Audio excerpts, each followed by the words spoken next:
Before we build nations, before we talk power, before we talk wealth, we gotta deal with each other. We must first be brothers. We must first be brothers before we rise. Can't build a kingdom with divided minds. Too many scars, too much pride. But we here when we stand side by side. We must first be brothers. Yeah. Hear the cry, same struggle, same pain inside.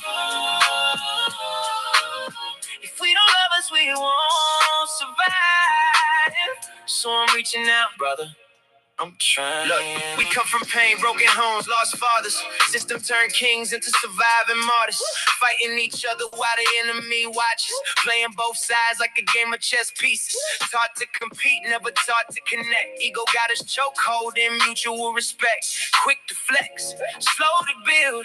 Quick to judge, but we don't want to heal. What happened to unity? What happened to code? What happened to love when the pressure get cold? We say brother, but don't mean the word.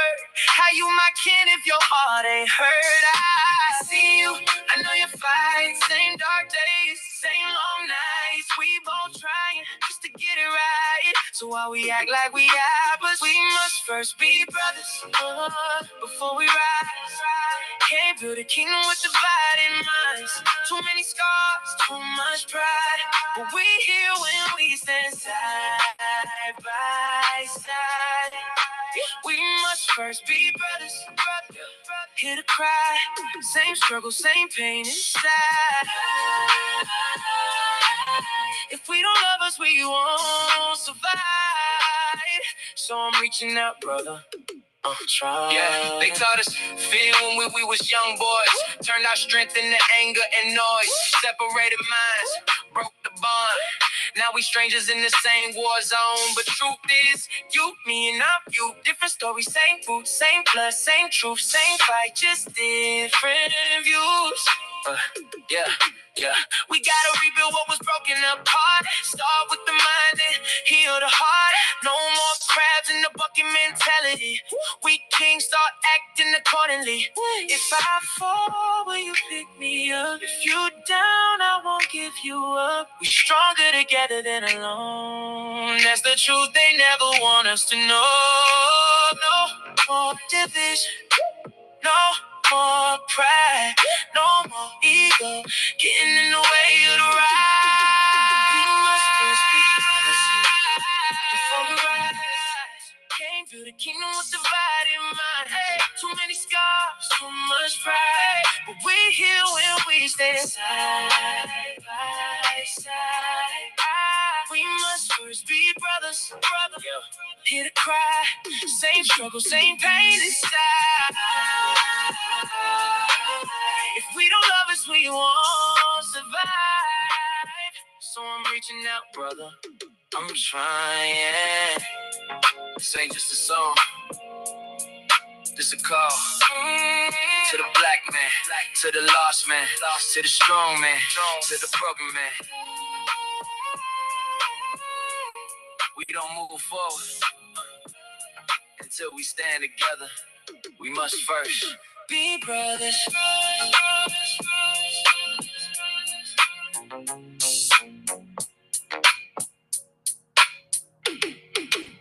We must first. Welcome, brothers, be to brothers. We Must First Be Brothers. Start with our salutation in the name of Allah, the beneficent, the merciful. I bear witness there is no God but Allah. We thank him for making his divine intervention in our affairs and raising up his messenger, Messiah, the most honorable Elijah Muhammad. And we thank him for his servant and divine reminder and present-day warner amongst us, the Honorable Minister Louis Farrakhan. I greet you with the greeting words of peace. We say it in the Arabic language, the language of our forefathers, of As-salam alaikum, simply meaning peace be unto you. Tonight, brothers, we are raising the question that cuts to the root of our condition, a question that is not just philosophical, but practical, visible, and living right in our communities every day. What is the nature of the black man? Is he God, or has he been reduced to something less than himself? Because when we say God, we're not speaking of a mystery. We are speaking of a power, responsibility, and creative force. The one who builds, the one who protects, the one who sustains life, family, nation. But there is something we have to confront, and that is the language that is now being used to describe and represent Black men. Language that has been weaponized against us. Words, labels, narratives that have been used to redefine who we are, and more dangerously, define who we are to the world and define who we are to our own selves. So we jump and use the word cheater, which is buzzword right now because of what's happening in social media. And not that we play into the filth and the foolishness of what's happening throughout social media and the lives of those who are really unfortunately being led by our enemy, but we have to study the works of Satan, the effort and the machinations of Satan, because there's an attack, a perpetual attack on Black men. So this word cheater, not just in the sense of relationships, but a broader accusation, which we have to really look closely at. Untrustworthy, undisciplined, uncommitted, irresponsible, a man who cuts corner, a man who cannot be relied upon, a man who betrays instead of builds. Now, we have to understand this clearly. When a label is repeated over and over again and long enough, it becomes a script. And when it becomes a script and it is accepted, it becomes a behavior. So now we are dealing with something deeper than actions. We are dealing with programming. And this is where Satan comes into play, what the minister called social engineering. So if a man believes, and this is the condition of most Black men today, that we are less, then he will produce results that reflect less. And when we look at the condition of our people today, we are forced to confront a hard reality. If we are not operating within truth, then what are we operating within? Are we operating in a contradiction? And a contradiction produces confusion, broken homes, betrayal, and the erosion of trust between men and women and our children. So the question becomes real tonight. If the Black man is God, why are we not seeing God-like results? And if we're not producing God-like results, then what are we practicing? Because if a man is defined by what he claims, he is defined by what he produces. I'll repeat that because I actually misspoke that. Because a man is not defined by what he claims, he is defined by what he produces. So tonight is not about condemnation. It's about correction.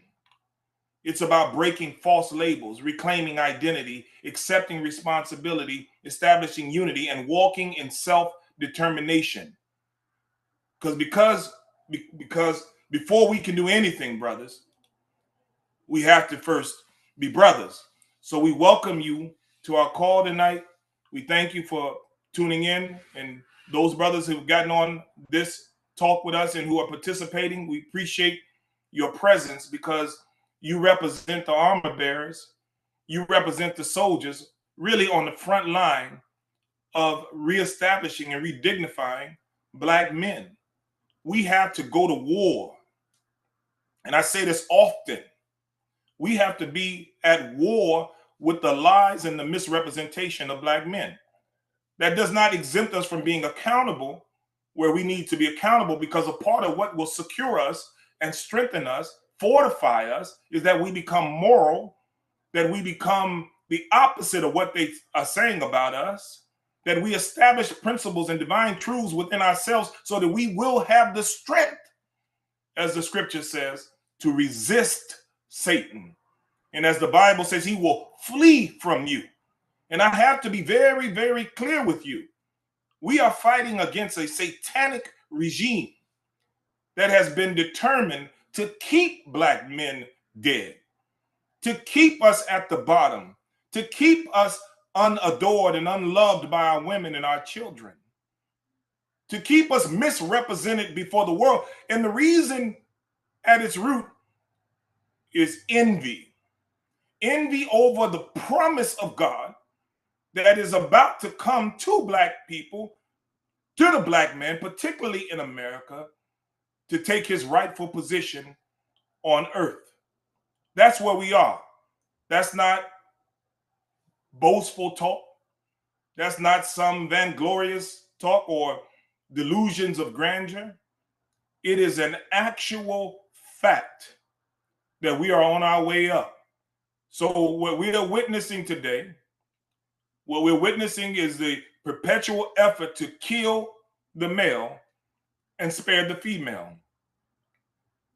You know, again, like I said, I don't get into gossip entertainment.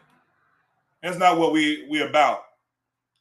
Megan Thee Stallion got cheated on by Clay Evans, whatever the basketball players, and she's so hurt. She comes on the internet. The enemy allows that to become news, as if that's so important.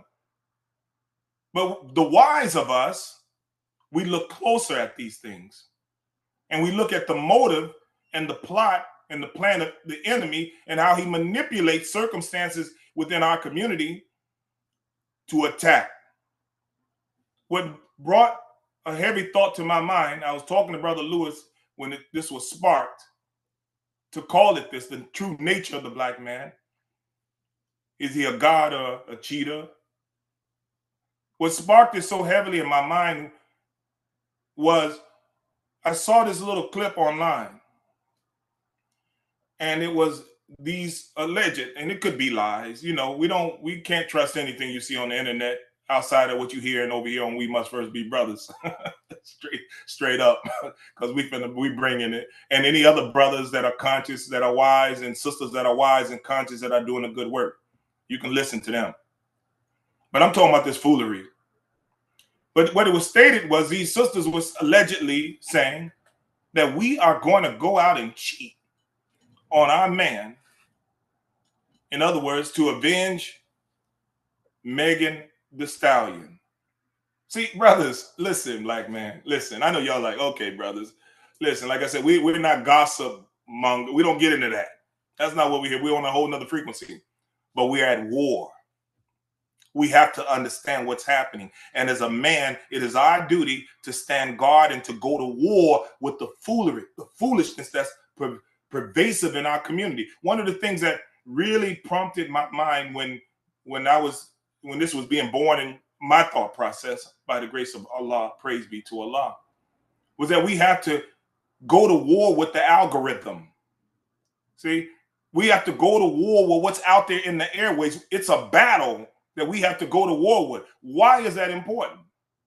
It's important because we have to overcome the lie, the misrepresentation. We have to chart out a path and an example for our young people, our children, and our future. We got to fight.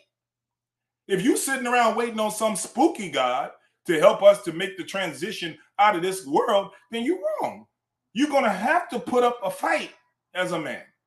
And a part of that fight, that struggle, is to produce the character that makes us worthy to enter into a new paradigm, a new world, a new kingdom. If you sit on your hands as a black man and watch the enemy destroy our people, then you are a Nutrigender, as the minister would say. You are spineless. You are not yet living up to yourself.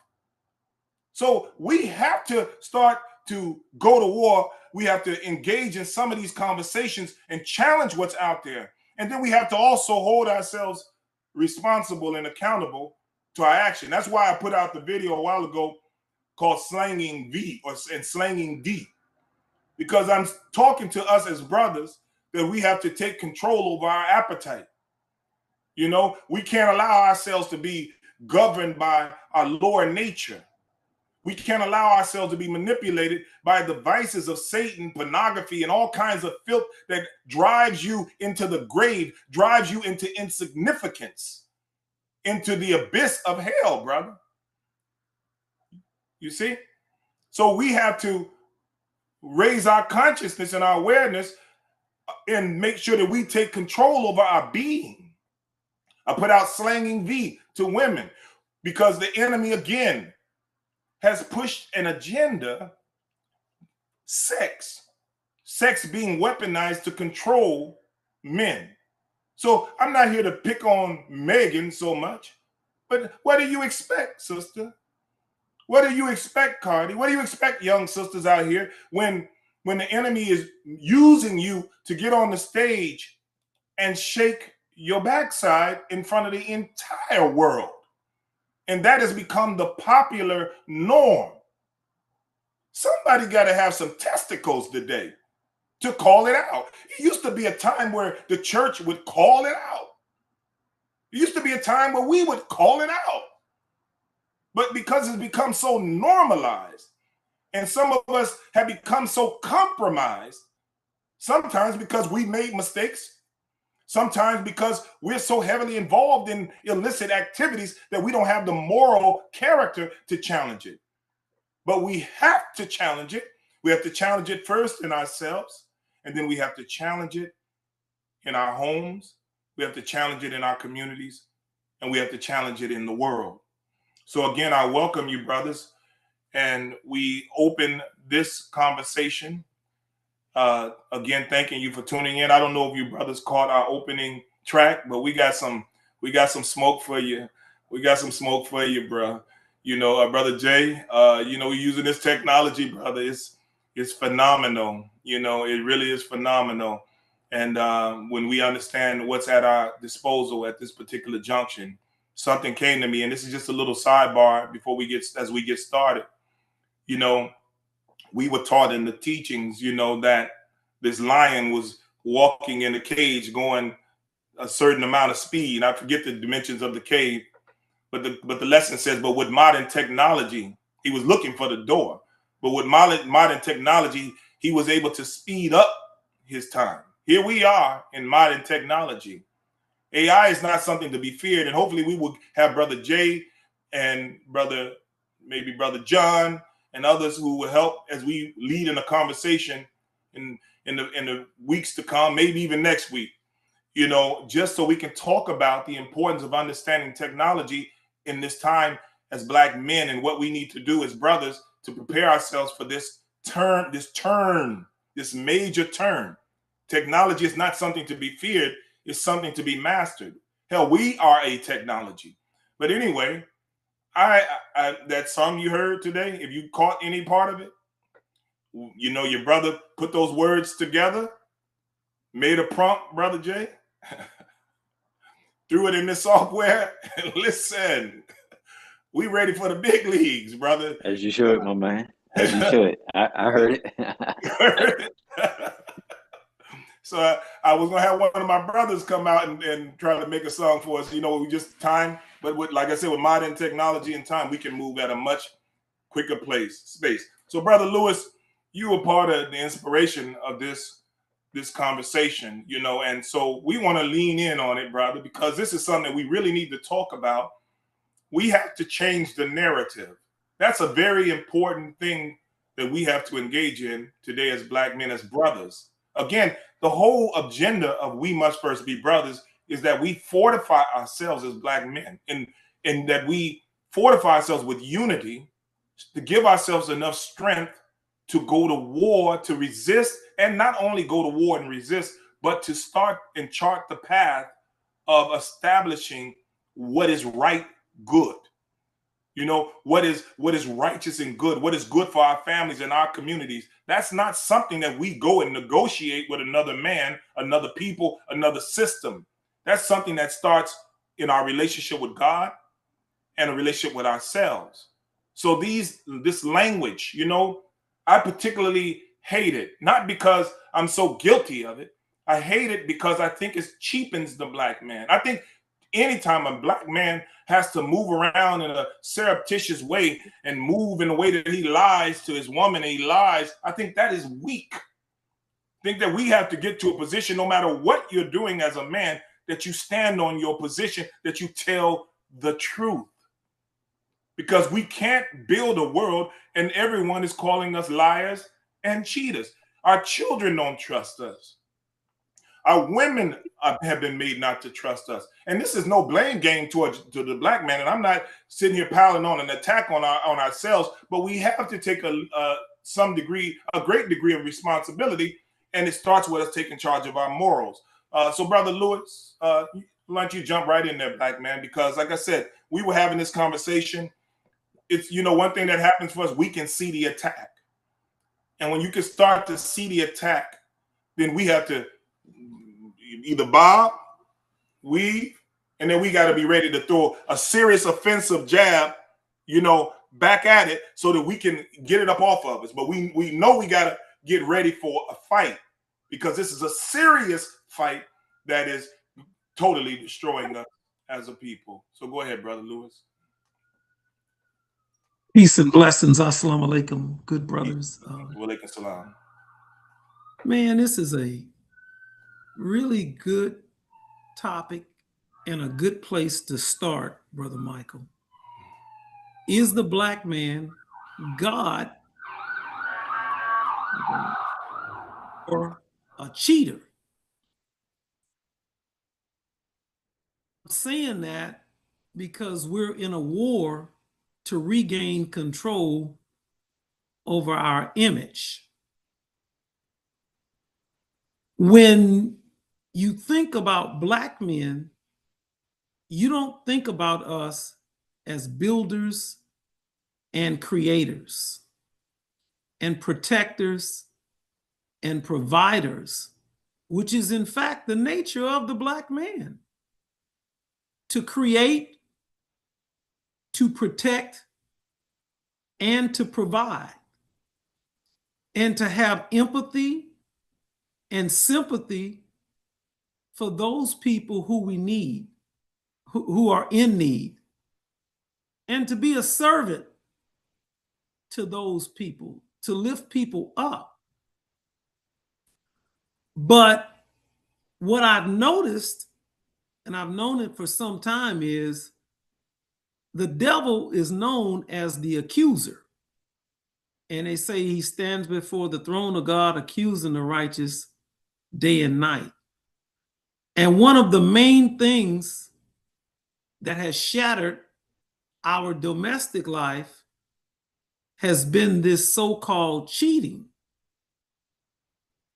And I'm saying, and I'm going to leave it out there for a minute, because many of us come from broken homes where our mother left our father, in many cases, because they said they're cheaters. And so that's the black man's current reputation, as a cheater. When in fact, the truth be told, and I think I need to give a definition so that we all are clear. Cheating is defined as a person who acts dishonestly, who breaks structure and rules, and who uses deception to gain an unfair advantage. It could be in academics, it could be in relationships, it could be in business. But whenever a person finds out you're a cheater, they look at you as if you're a crook. The relationship doesn't have fidelity. In fact, infidelity means that you can't be trusted, basically. And so the glue and the mortar that holds our families together, which is word is bond and bond is life, is missing if we're cheaters. The purpose of the enemy saying these things, which are we're going to get to it, it's just fake news, but it's significant fake news, is to slander the black man, defame the black man, and demagnetize the black man. When you have magnetic energy, remember what Jesus said: if I be lifted up, I can draw all men to me. he could draw everyone to him. And the black man has an ability to magnetize, at a minimum, his family and pull everyone together under the covering of his structure. This is not being done because we have been socialized to be irresponsible. And we have not been allowed in many instances to be responsible. And that's why we want to be separated, so that we can exercise our right to be responsible and to give freedom, justice, and equality to everyone under our domain, and to lift up our family. It's very dangerous. And I was telling my wife about this. We were talking, we had a great conversation about this language, he's a cheater. Because certainly if he's a cheater, he does not deserve honor and respect, because he lacks the fidelity, he lacks the character to be listened to. So this is the purpose of throwing that out there. And I was telling her, it's kind of like the term, the way they use the word anti-Semite when it comes to the minister. We know that the Honorable Minister Louis Farrakhan is definitely, he's not an anti-Semite. But when you put that label on him, Black people and human beings in general want to hear nothing else from that man, because somebody had the power to say he was an anti-Semite. And so when they want to take you out of power, they just slap that label on you. He's an anti-Semite. No one should listen to him. He's banned from talking to students on college campuses. We want to ban him from the church. Everywhere he goes, there's a ban because of that label. And it has been that way for years. And it's put the minister for a long time, especially before the internet, in like a prison.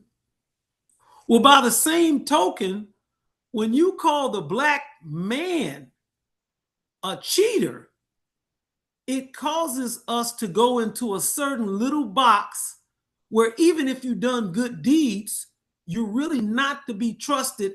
And it's always, yeah, he was all right, but he cheated on his wife. He's a cheater.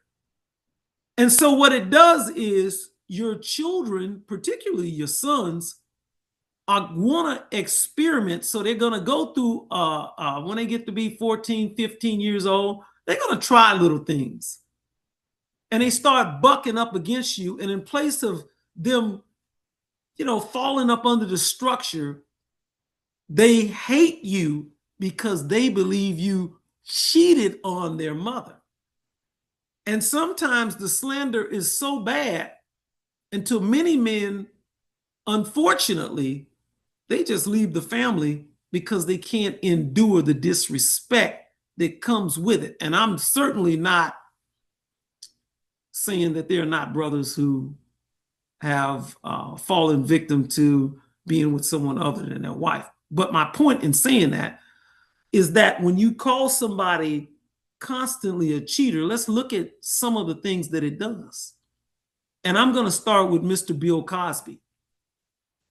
They labeled Bill Cosby a cheater, but Bill Cosby was showing us all of these positive images, making us have great self-esteem about ourselves, showing our women in a righteous, fun, loving way. He just did so much for the psyche of Black people, but when they got ready to take him down, they slandered that Black man and they called him a cheater and they put him in jail for a substantial portion of his life. But even though he's out of jail now, and many of us, particularly our women, participated in calling that man those terrible names. See? What about Michael Jackson? There's a movie out about Michael. Sadly, they called Michael Jackson a pedophile. Remember, it was on the cover of the magazine. They called him Wacko Jacko. What does it do to you as a black man? Come on, brother. Someone is calling you a cheater to the extent that you even cheat with children. Come on. Now it has come out that it was all made up. Michael Jackson was not a pedophile at all. He was actually going to the hospital to help children who were suffering from cancer and all sorts of disease. He donated more money to hospitals than most of the rich and famous, all of the rich and famous. Yet he lived a painful life because it hurts you so bad when you love your people and love people. But we are all different and unique in our own ways, like Michael was and Prince and so. But he called a cheater. He's called a pedophile. This slander on the black man's name constantly. What about his father, Joe Jackson? Here's a man that has all of these children, and he stays right there. They were poor, and he works real hard to get them out of poverty. But when you go to the movie, you look at Joe Jackson like he's a pariah. We don't know anything about him. What about Tiger Woods' daddy? Remember Tiger Woods' daddy? Yes, yes. What did they label him? He's a cheater. He's a cheater too. Wow. Tiger Woods, you like your daddy. You're a cheater too, Tiger. That's why we're going to take almost $500 million from you and give it to this nanny that we fixed you up with when you came to a party. We bought 3 models there, 3 girls, and you picked the nanny. Isn't that something? So they took him down. They took him down with the label cheater. What about R. Kelly? R. Kelly said that he was, I don't know all about it, but I can tell you this much.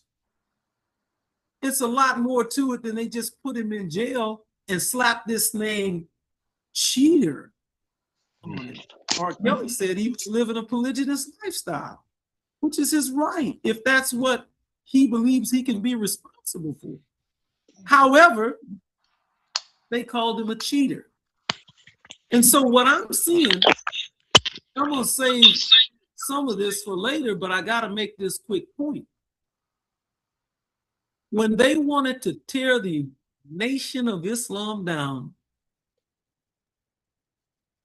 they called the Honorable Elijah Muhammad a very ugly name. I almost don't want to say it. You don't have to. Yes, we know. Mm-hmm. That we as men would give our life for our family. And many black men have died protecting black women and black children, my grandfather being one. Mm-hmm. And for someone to come up and the best they can say about a black man is he's a cheater, it hurts. I'm going to be honest about it, Brother Michael. It does, brother. It does. It really hurts because it puts you almost as a subhuman. Mm-hmm. Do you know how many black men give their entire paycheck to their women on Fridays? Do you know how many black men who have taken care of mulatto children when they knew the white man either raped or deflowered their wife? Plantation loaded with mixed children. He's not that stupid. He's not stupid. He knows those children are not his, but he has empathy for his woman and he covers her, even in a discretion. Mm. But he's labeled a cheater. Do you know how many black men are married to women and they had to really do a lot of work to clean those women up just to be able to call them wife? But the black man, he's labeled a cheater. And so if you're a cheater, how should your sons handle you? And how can you lead a family as a cheater? Now, we must be brothers first. And thank you, Brother Michael, for your great introduction. And also thank you for helping to create this magnificent platform. Hopefully we can heal and begin to really talk honestly and openly about the nature of the Black man. Come on, brother. I want to make a last point.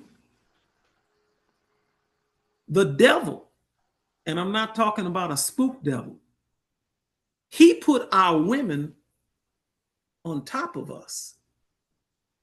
And he's made our women believe that they are morally superior to us.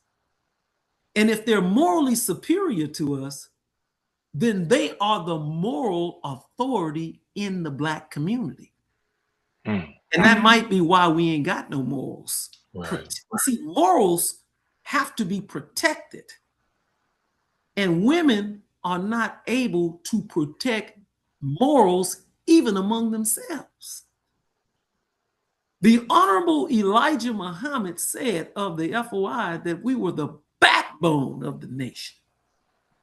See, when that backbone is up, we're standing up on the righteous principles that he taught us in how to be a man. And he said that the nation can rise no higher than its woman, but the woman will never rise without the agency of that Black man.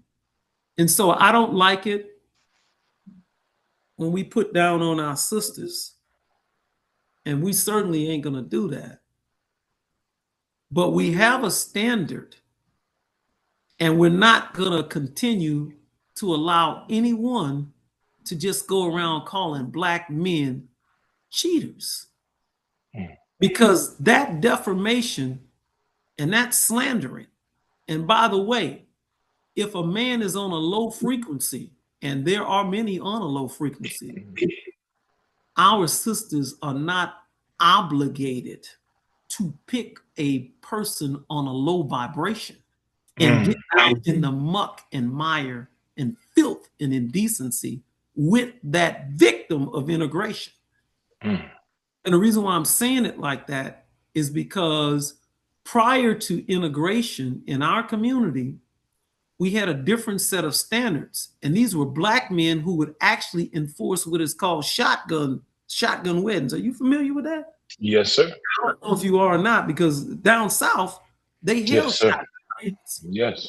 So you weren't allowed to just go get a woman pregnant and leave the baby for the rest of the men in the community to take care of. We ought to have heat for men who are like that. If you a man and you decide that you want to go be with a woman, you damn sure better take care of that child and take responsibility and provide for that child. And this is the way, it wasn't just one man, that was the culture of the Black community. We did not like people. Tell me the man that you want to marry your daughter to a cheater? See? What they call a F-19, as Crimson Q would say. The F-19 so-called cheater, he has no place among good men. We don't like that. So I want us to start looking at some of these labels that they've slapped on us, and we got to push back. We cannot allow Black men to just, first of all, we shouldn't be a cheater. But we damn sure shouldn't be looking the other way while somebody roll up on us and tell us all Black men are cheaters. Absolutely. Last quick point. Just one last quick point.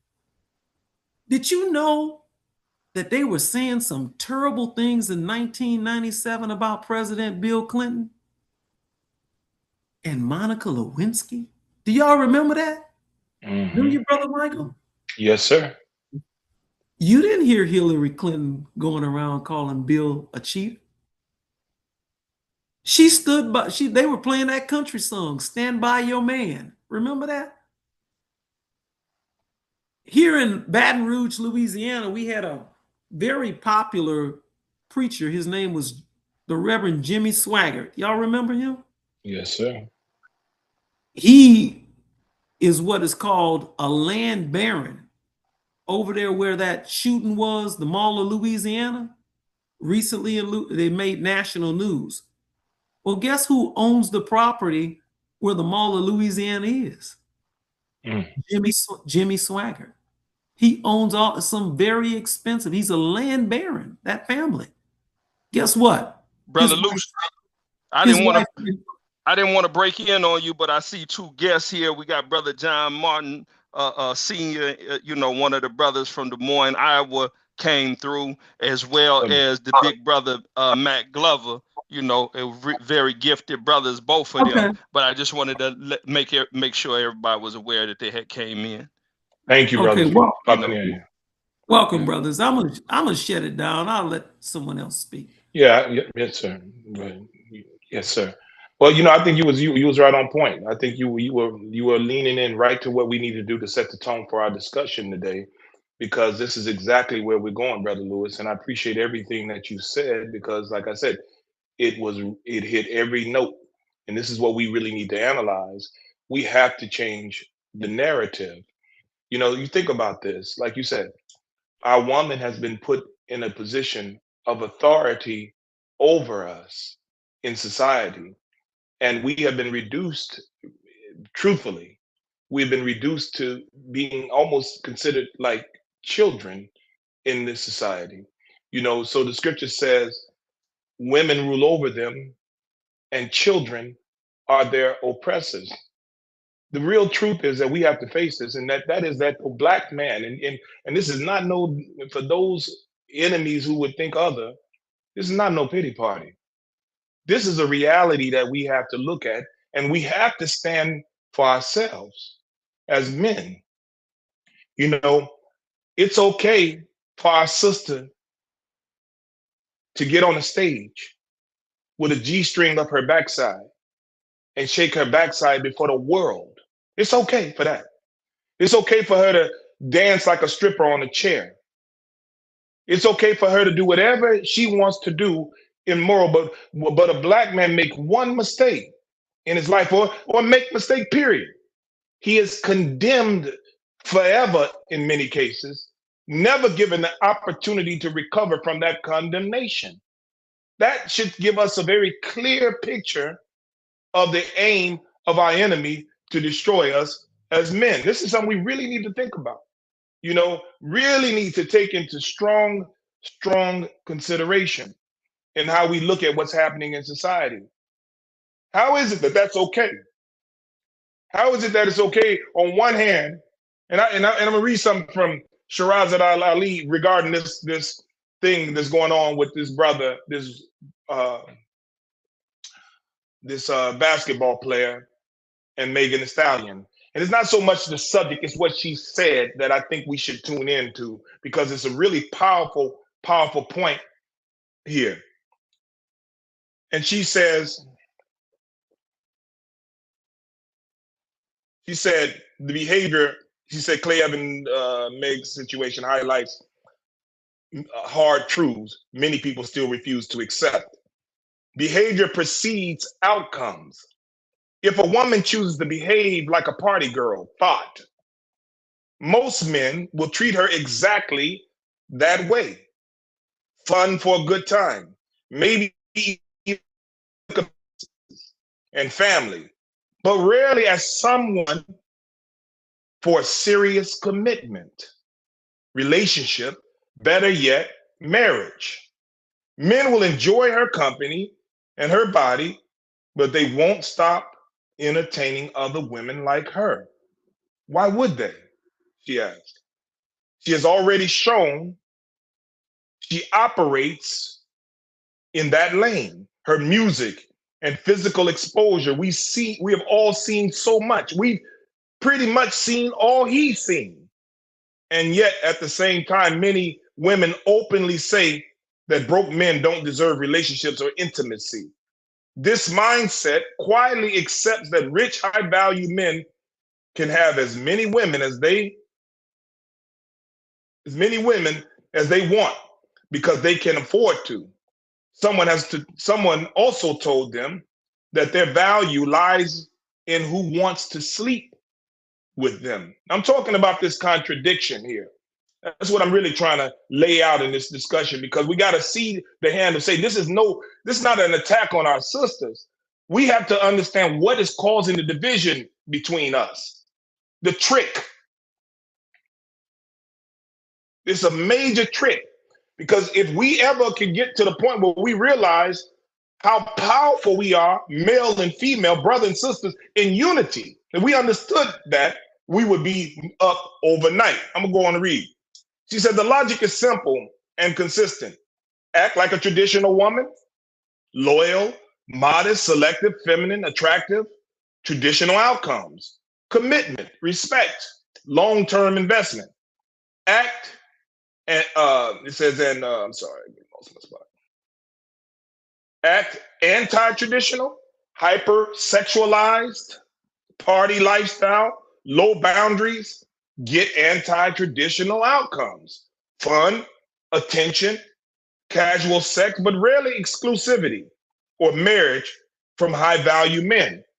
There's something in what you were saying, Brother Lewis, on this note, that really kind of taps into this whole point about Black men and how we're viewed and how we're looked upon, and how the world, no matter how much status we get, they keep finding a way to put this label back on us to reduce us to absolutely nothing but cheater, someone you can't trust, someone you cannot trust. That is a terrible position. You're supposed to be the governor. You're supposed to be the moral superior and leader of your family, but you cannot be trusted. Oh, you made one mistake or two or three or whatever, because you're human. But you will never, ever be given the opportunity to have redemption. I'm showing you there's a contradiction that's happening, and this is the work of Satan. It's okay for our woman, not his woman, but the woman that he has taken control over. You see, he's taken control over our woman, and in truth, which means she has no longer become our woman. And I'm not saying this to make a disconnect point. I'm saying this because if she was our woman, we would be in control of our women and our children, and we are not in control of our women and our children. We want to keep it 100, because if we were, there's no way in hell we would allow it to be a cultural norm for our woman to get on stage and shake her backside, which is producing the culture of sexualization that's driving men into dog-like behavior. I'm not blaming the sister. I'm just saying this is a part of the system. This is a part of what the enemy does. He said, you on stage twerking and got your butt out. What you expect for the man to do? He's naturally attracted to your physique. He's naturally attracted, so you hypersexualize him. You make him thirst and want you. Just like brothers going to strip clubs, they make the culture of a strip club normal. Man going to strip club, he's a star football player, a star basketball player. He go in the strip club and he throw $40,000, $50,000 in the strip club at a woman dancing on a pole. They make songs, I'm in love with a stripper. I'm in love with a stripper. And they make it a major hit. They desensitize us to morality by producing music in the music industry that keeps us foul and dysfunctional. You see? So Mary J. Blige, when we were growing up, she's 11 years, I sacrificed. I should have left your ass a long time ago. In other words, you're nothing. He built the business. You was working with him. He failed, and now he's nothing. He has no value because of one thing that he did to you or maybe hurt you. And I'm not, again, being dismissive of anything that a man does that's wrong. But what I am saying, and I'm coming to you, brothers, I see your hands, because I want to jump in this, and I want us to have a broad scope of discussion on this, because it's a really touchy, heavy topic, And then here we are today. You remember the song, brothers? Cheating in the next room, making plans, right? To be on every song, talking softly on the telly. Y'all may not know anything about the blues, but that's an old blues tune.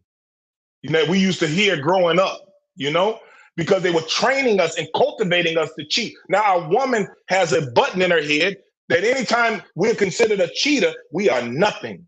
We are nobody. So let me finish this. So you cannot behave like Meg has in public eye for years, openly embracing a wild hypersexual brand, and then expecting traditional high commitment results from men simply because you're attractive. If you want a traditional respect and traditional commitment, you must behave traditionally, respectable ways, no exception. Delusion sets in when someone believes they can live like a modern party girl and still demand the treatment of a traditional woman. Just showing you how they made our woman unaccountable. Brother Carlton and then Brother Tony. You caught me off guard, brother. I'm sorry. I saw your hand up, bro. You didn't think I was coming to you that fast, huh? Yeah, okay. No, no, but I was listening to what you were saying, because what you were saying was so enlightened, brother, and I appreciate it. I wanted to say, about maybe a week or two ago, there was a situation that I had on another Zoom.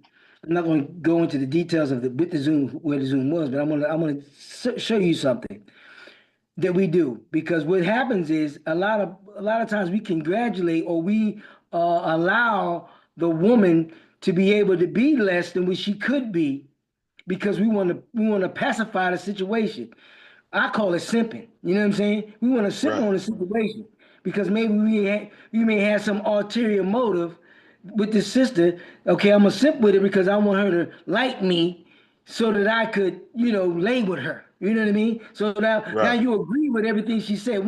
I was getting in a conversation with a sister with regards to this issue, and she said, and I was telling her, look, God was talking all good about Megan Thee Stallion. I don't want to go into, but with her, but let's just do it.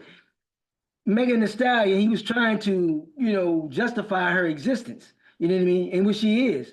And there was a sister that was trying to justify her existence, who stands on a higher level than that. This sister was a sister that don't do that kind of. She's not in a strip joint. She's not doing that kind of. But she's trying to make this something good, or something that is acceptable, because this man, who's a basketball player, cheated on her, of which she cheated on many men, and of which she's saying that she's got all kinds of sexual devices and all this kind of stuff in her records, and she's expecting a man to actually want to settle down with her. You know what I mean? I'm going back to this. We were talking in the Zoom, and we were talking about one sister came on, and this sister was talking about another sister who I saw as an angel. I saw as an angel, because she's practicing MGT. Okay. Right. But the other sister, you know what I mean? She didn't want to come on and show her face, and she didn't want to, and when she did come on, she was disheveled. You know what I mean? In comparison to this other sister. But it seemed to me that there was a leaning at the end, and there was a leaning towards this other sister, because she had some kind of issue. You know what I mean? I do not tolerate that out of women. And we should not tolerate, a woman being out of order, when we know the standard of an MGT. You understand what I'm saying? Right. Okay. We have to be careful.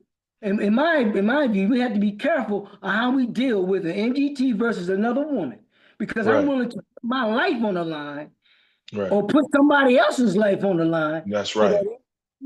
Of that MGT type of woman. My mom is she never was in the nation, but she was always representative like an MGT. That's why I could take to that. Yeah. You know what I mean? Right. When I came in the mosque, I gravitated towards that MGT, because she was so much of an angel. She's so beautiful. She's made to, and she's in a direction of trying to be a righteous woman. I'm not saying she's perfect, but she looks perfect. She looks perfect. And we cannot allow this woman to be stepped over by a woman that is way lower than her. You know what I'm saying? And when we start doing that, when we start making sure that woman is represented as a mother of civilization, as she is, then those other women will be cast aside, because a woman that is not trying to be right or is trying to make wrong right is not the kind of woman that we want to make up in the nation or what we want to make in the future. You know what I mean? I always preach to my daughter to be an upright woman, and she's doing a good job of trying to be an upright woman based on what I try to teach her. And she had a rough ride because she wasn't with me she wasn't with me her whole life. I was with my son. You know what I mean? We had that broken family situation. But I tried to rebuild her and mold her. And she's in a direction where she wants to be a married woman. She has 2 children and she's trying to be a good wife. Based on, and I believe it's based on what I taught her, not what she saw. Right. Yeah, amen. She saw her mother and I acting different. We wasn't together. Yeah, we had this child. And here I am talking to her about, look, I want you to be married. And she got married. You know what I'm saying? What she talking about? But she understood what I was talking about. You know what I mean? I hope I'm making sense. What I'm trying to say is, oh, you making sense, brother. You making sense. We got to uplift that woman, that righteous woman. You know what I mean? To the utmost, to the point that, and we got to let her be so proud of herself that she would be able to go out and to condemn this type of woman, a Jezebel, okay? Condemn this type of thing, and it be the trend, rather than you trying to find a way to agree with this woman in some kind of way. She already was messed up because nobody is telling her how to act appropriately, okay? And this is being something that young women are acting as if that's okay. You know what I mean? We have to not accept it. I don't want no woman. I'm not saying I'm a perfect man. I like women just like the brother, but I don't want that type of woman. You know what I'm saying? That woman is out. That's got to go. That's right. That's right. Anyway, I just wanted to say that. I'll probably come and say something else, but I just wanted to say that. Please, at any time. We got to, yes, sir. We got to uplift the MGT. We have a program. You know what I mean? Look at Jasmine Crockett, a brilliant woman. Yes. But yet society is revering her when she's cussing and carrying on and popping her head and going on like that. When we know that she can act like the goddess that she is, the mother of earth that she is, but they can clapping our hands about a woman acting like that. We got to turn that away and say, hey, look, we're not going to deal with that. I don't care how much it's trendy. I don't care how much you don't love me or like me. Assalamu alaikum. Well, salam. Thank you so much, Brother Carlton. That's very powerful, brother.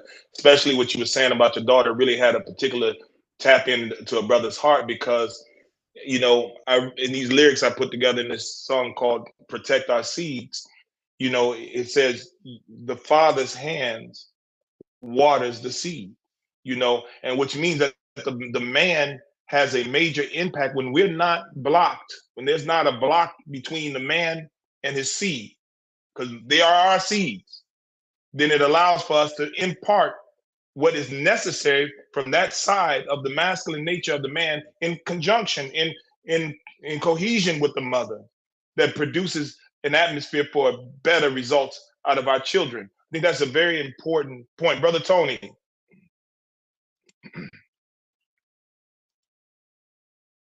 I think you had your hand up, Brother Tony. Oh no, sir, brother. I was just Oh, okay. Had the brother in he was an author. He had written some books surrounding the subject that we're talking about now. He had to run. Oh, so okay. I was just letting the brother know that a couple of brothers had slid in, but they had to make some moves. Yes, sir. Okay. Well, we thank our brothers for jumping in here and appreciate you. We will definitely want to acknowledge brothers, for being a participant in the call. But this conversation, brother, this discussion is important because as brother Lewis, you're really laying out a very significant line of thought, in terms of really what the aim of our enemy really is. If you mentioned Bill Cosby, for instance. Bill Cosby made the Fat Albert. I remember Fat Albert and the Cosby Kids. It was always a message in what Bill Cosby was sharing with our people as we were growing up. Now they have taken a man in his 70s, 80s, maybe I forget how old he is at this point. and they have reduced him to their narrative. And their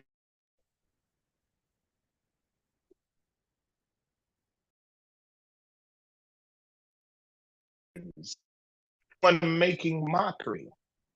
I mean, we need to really pay attention, brothers and sisters, or brothers, pardon me.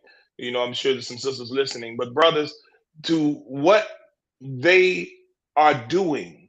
You know, we're talking about this sister, Megan, you know, for instance, our dear sister. Again, it's not a beat down on her, but she is a product of the power of our enemy.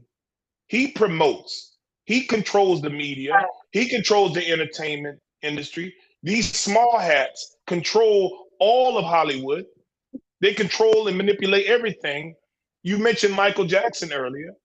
You know, they controlled him. It's only when he took a position and said, hey, no, I'm going to take charge of me and my life, that he was then ridiculed. And then the enemy started to put a label on him to discredit him from his power. Even a brother like R. Kelly, okay, say whatever the brother did or didn't do right, somebody had to help him do it if he was doing wrong. First of all, so let's not make him the only exclusive person who is complicit in doing wrong. Somebody else helped, somebody was involved, somebody else knew. But let's go a little further with that even. Let's go a little further. What is it about the brother that they want to make him out of such an example? Could it be because he was tapping in with his creativity, his ability is so reflective of God that they got to find a way to kill him. They got to find a way to kill the God, which is the nature of the black man. Kill that idea, that creativity and that force and power being in the brother. See, we have to pay attention to the plan of our enemy. You know, Brother Lewis, and brothers, all brothers, you know, we want you to weigh in. This is not a unilateral or bilateral conversation or trilateral. Please weigh in. You have a thought, your mind spark, please jump right in and let's keep it moving. We just don't want to be idle. We have to talk. Go ahead, Brother Lewis.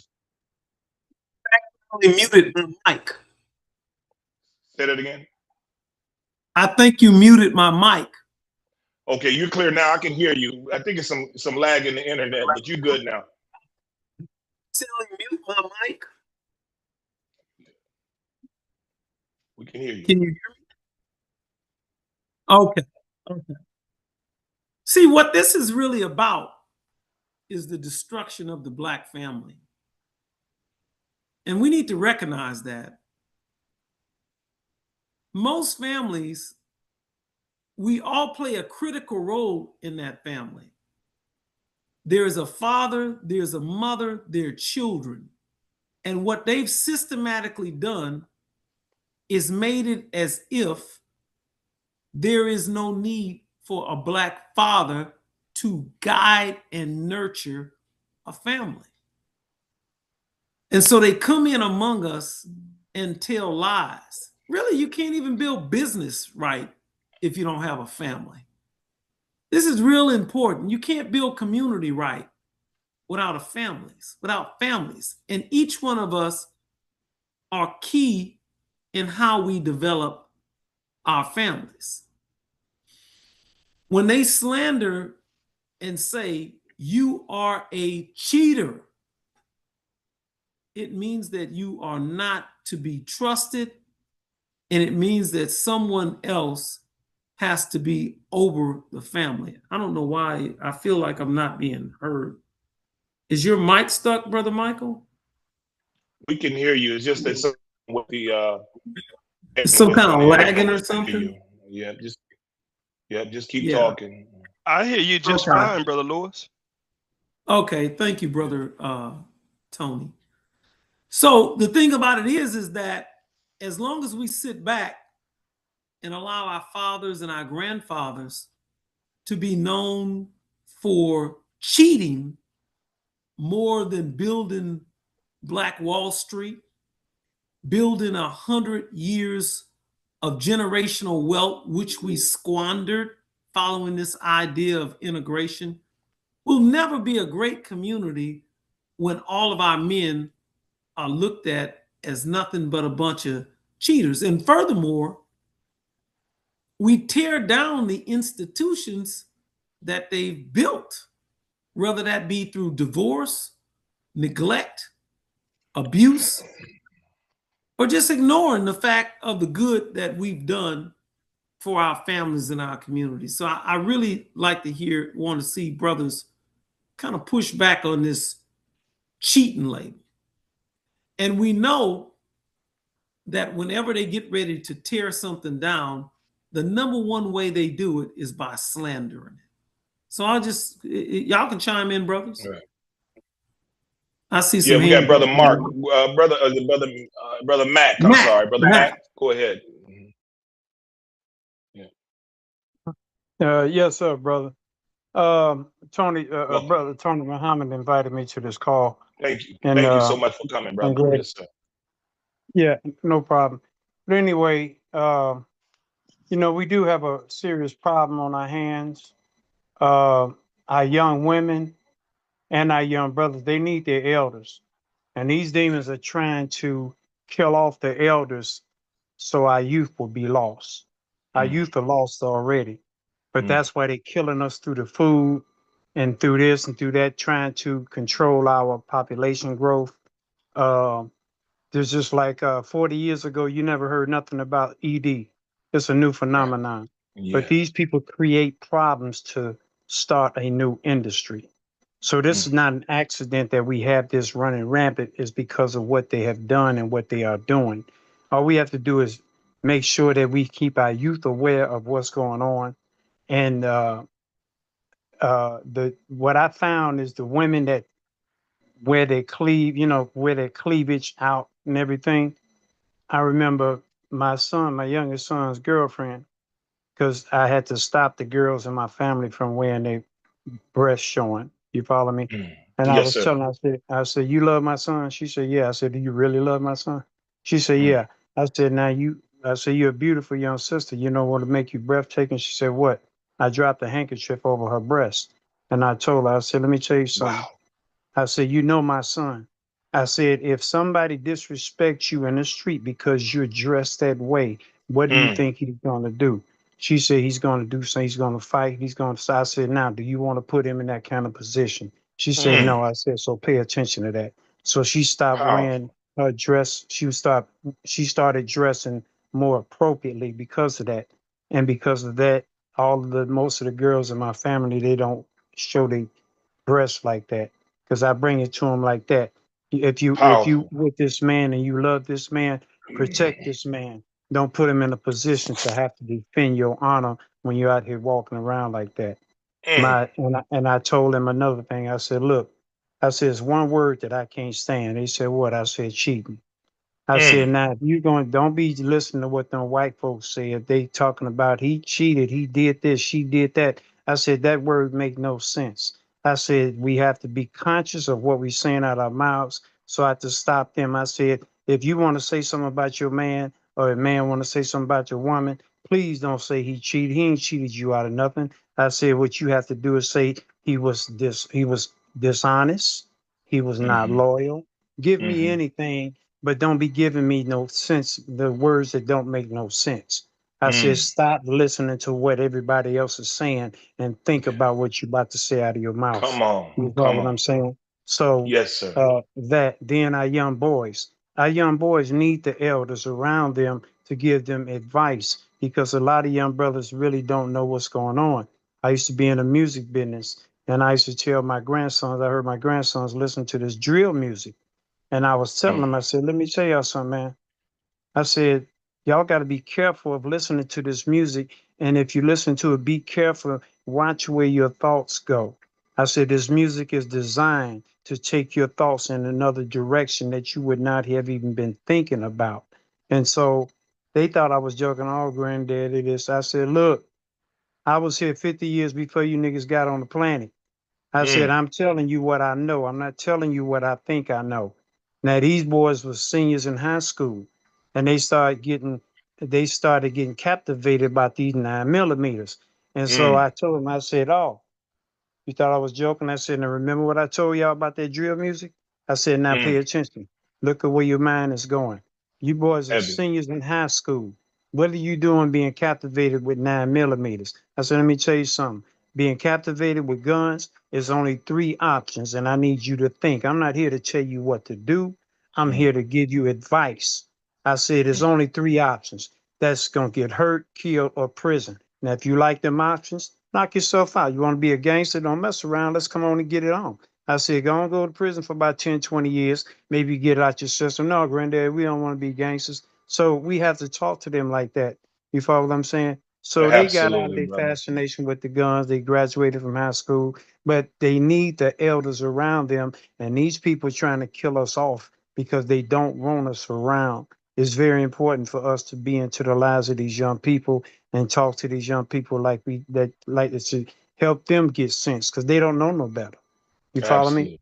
And these people Absolutely. know that their minds are not developed until they're around 27. So they want them to make these mistakes. When I was living in Atlanta, I was going to school to tell them, I said, look, y'all need to have chess in school as a curriculum. They refuse to do it because they know chess is the only game that teaches consequences, critical thinking, and consequences, Strategy. and Yeah. reasoning. Right. Yeah. I said, so they don't want this in school. They want them to make mistakes so they can wind up going to prison. And this is design. This is not a joke. So we have to be the ones to instruct them, teach them chess so they can apply that in their personal lives. So that's all, bro. I just wanted to make them statements. That's Brother, all. thank you so much, brother. And you right on, brother Mac. I mean, right on, right on, right on, brother. You know, and remind me of a scripture that says, "Older men for counsel and young men for war." These are the divisive plots of this society to keep us from being able to water our seed. You know, that is the duty of a man is to water his own seed. Brother Tony, I see your hand up, brother. Well, yes, sir. I had put my hand up to to encourage the brother Mac to say a few words because Oh, I okay. felt y'all would Okay.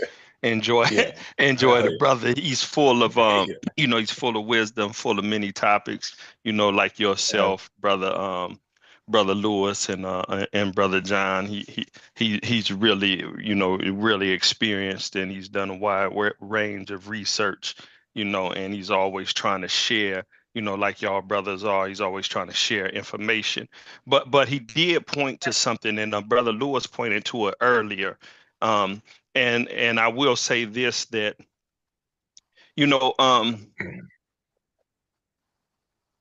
what's the boy's name? Um, there used to be a saying, and it was found. I can only trace it far back as Hitler's minister of propaganda, and it says that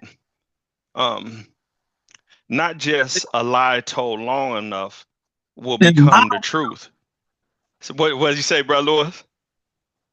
loud enough, it Yeah, a becomes lie the truth. told long enough and loud enough becomes the That's right. truth, But during that time, they used to say that whoever controls the printing page controls the thinking of the age.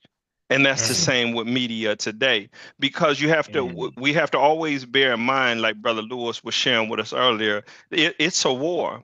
It's a war over the minds. And in psychological warfare, one of the things that they do is this first and foremost, is that anything that I can get you to believe objectively about your truth, I can make you believe a lie. Do you know why? Because there is no objective truth when it comes to yourself. Truth is subjective. Because if it's objective and not subjective, then you're never truly aware of it. And if you're not truly aware of it, then you can never be that which you think you are. So whether I tell you you're a slave or I tell you you're a God, I still have presented to you as an objective truth. It can only become observable when you demonstrate it. So if you can't logically demonstrate it, then I made you believe something untrue about yourself, regardless to whatever extreme it is. And that's what they know in psychological warfare. So the first thing that they teach you in psychology when you're dealing with trauma issues and rehabilitative issues is to become aware of who you think you are. If you think you are a God, and we use that term loosely, if you think you are a God, become aware of what it means to be a God. Otherwise, it's just a quotable quote. It's a cliche. But if you are actually aware of the force and power, the scientific aspects and demonstrable aspects in your life, how you can actually show forth and prove to yourself that you are who you say you are. Don't you know that they make people do that? That's what examinations are for. If you become a doctor, you have to prove that you are a doctor. That means that you have to perform these surgeries and operations under duress.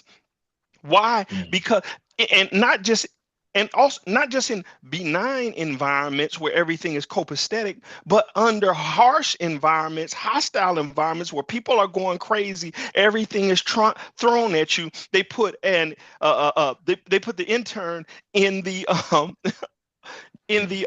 what they call it, the emergency room, where in the big cities where all the chaos is going down, because they want to know how you're going to operate under pressure. Because if you are a doctor, you're going to be a doctor in any situation. In any situation I put you in, you're going to be a doctor. That's because you are aware of who you are. So when Brother Lewis was making that point, how they give these labels, if I can drum this label on you that you are a cheater, and like Brother Mac, he made a beautiful point when he pointed that out, that it's the language, and everybody has said it, that influences the perspective of how you see in the person. It's the language, and if I can convince you that I'm using the appropriate language to define you, you won't never look for a true definition. And that's why when the boy Napoleon was talking to that one boy, and they were talking about history, he said, "What is history but a lie agreed upon?" So when we are looking at these labels that have been given, and we look at the history of our people, that's why I like what Brother Lewis said when he went back and he talked about, do you know how many fathers had to protect the integrity of their wife, even though she was being taken off, being used as a bed wench, but he still protect her integrity? You see what I'm saying? So he had a true definition of who that woman was. That's why he could remember. Nobody was writing their history. They were living that. You see what I'm saying? Right. They were completely aware of what was going on. But now what we have, yes, sir. Now what we have is somebody writing our history, putting all of these labels on us, and we are we need to teach the people to become critical thinkers, because we cannot be laxed about, we can never let our minds be laxed about what our ears are hearing. It's not harmless. No information is harmless. That's why, and I end on this point, that they took the boy who they used. He did a deathbed confession. The old man, that old white man who did a deathbed confession, when they used him to go to the UFO programs. Eisenhower used him initially. It was President Eisenhower, but he was doing the investigation of all these UFO programs. But listen to the thing what they said. He was an orphan. He had never went to secular school, the secular universities, and get trained that way. They said they wanted him because he has not been exposed to secular knowledge, because everything that you find in secular knowledge is misinformation. He didn't say some of the things, he said everything. So they had to re-educate him in order to have a proper world view. And that's the thing that never happens to most of our people. A very select and handful, few get that world view. And once you get that world view, they have to do like Brother Lewis said, and like you said, Brother Michael, about Bill Cosby. You have a world view. You know how dangerous you are now? I have to do everything to destroy that magnetism that I helped prop you up and build you up to. I got to destroy that now, because you could turn and use that power against me, like they made the mistake and building Sister Candace Owens up. And now she coming back shooting both barrels at them, and they screaming and hollering. Shooting, blasting.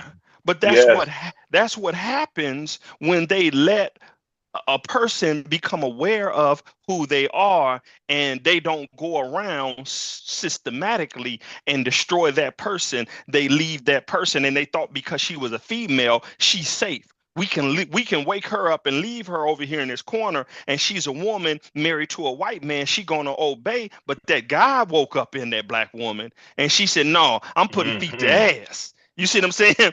And they can call her whatever they want to call her, but that's what she did, man. And they saw that time and time again with our black men, that once they started rising up, once they started waking up, once they started becoming powerful, once they had that key view, which is the true world view, they understand this person is dangerous. I cannot leave them alone. I have to destroy them. Why do you think Michael Jordan never opens his mouth about anything? Right. Name me one thing that Michael Jordan has ever spoken of in the last 40 years that he's been in our face. Salam alaikum. Alaikum salam. My God. Beautiful, Brother Tony. Beautiful.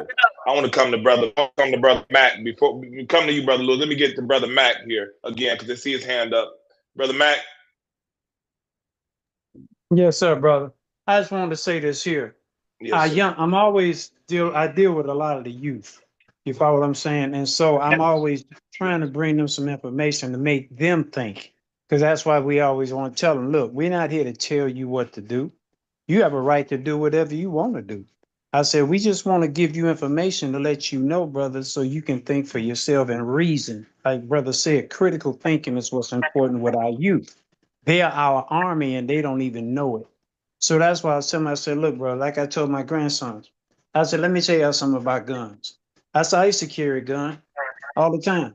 I said, but what I noticed is that when I was carrying a gun, I found myself in situations where I needed a gun.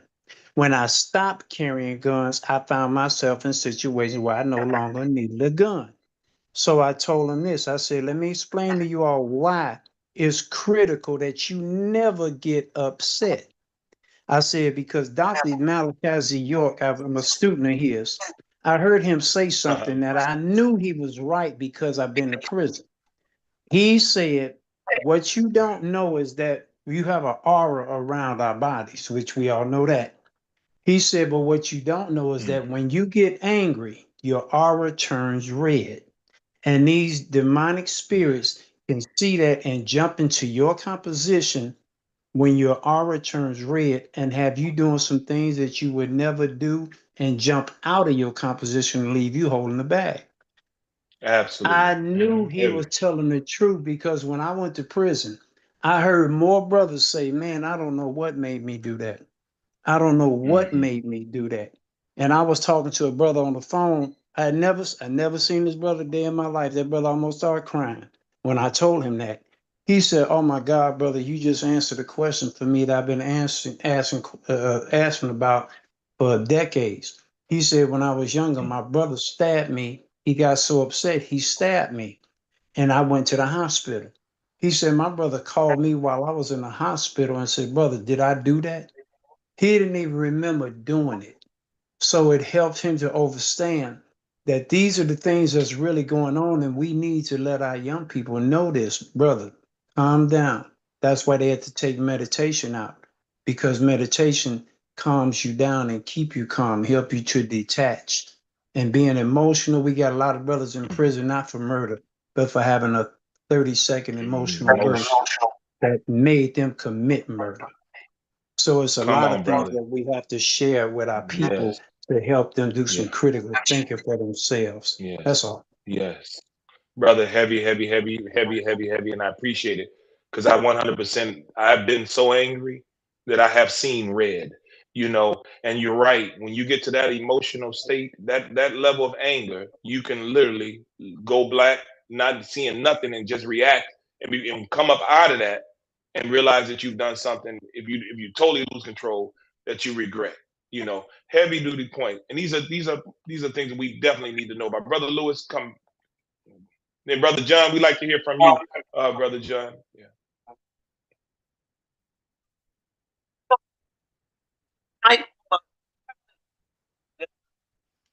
Come a little closer to your mic.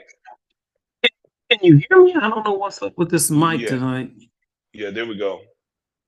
Prior to so-called Christianity, so-called Islam, and so-called Judaism, what do you think our women and our children praised?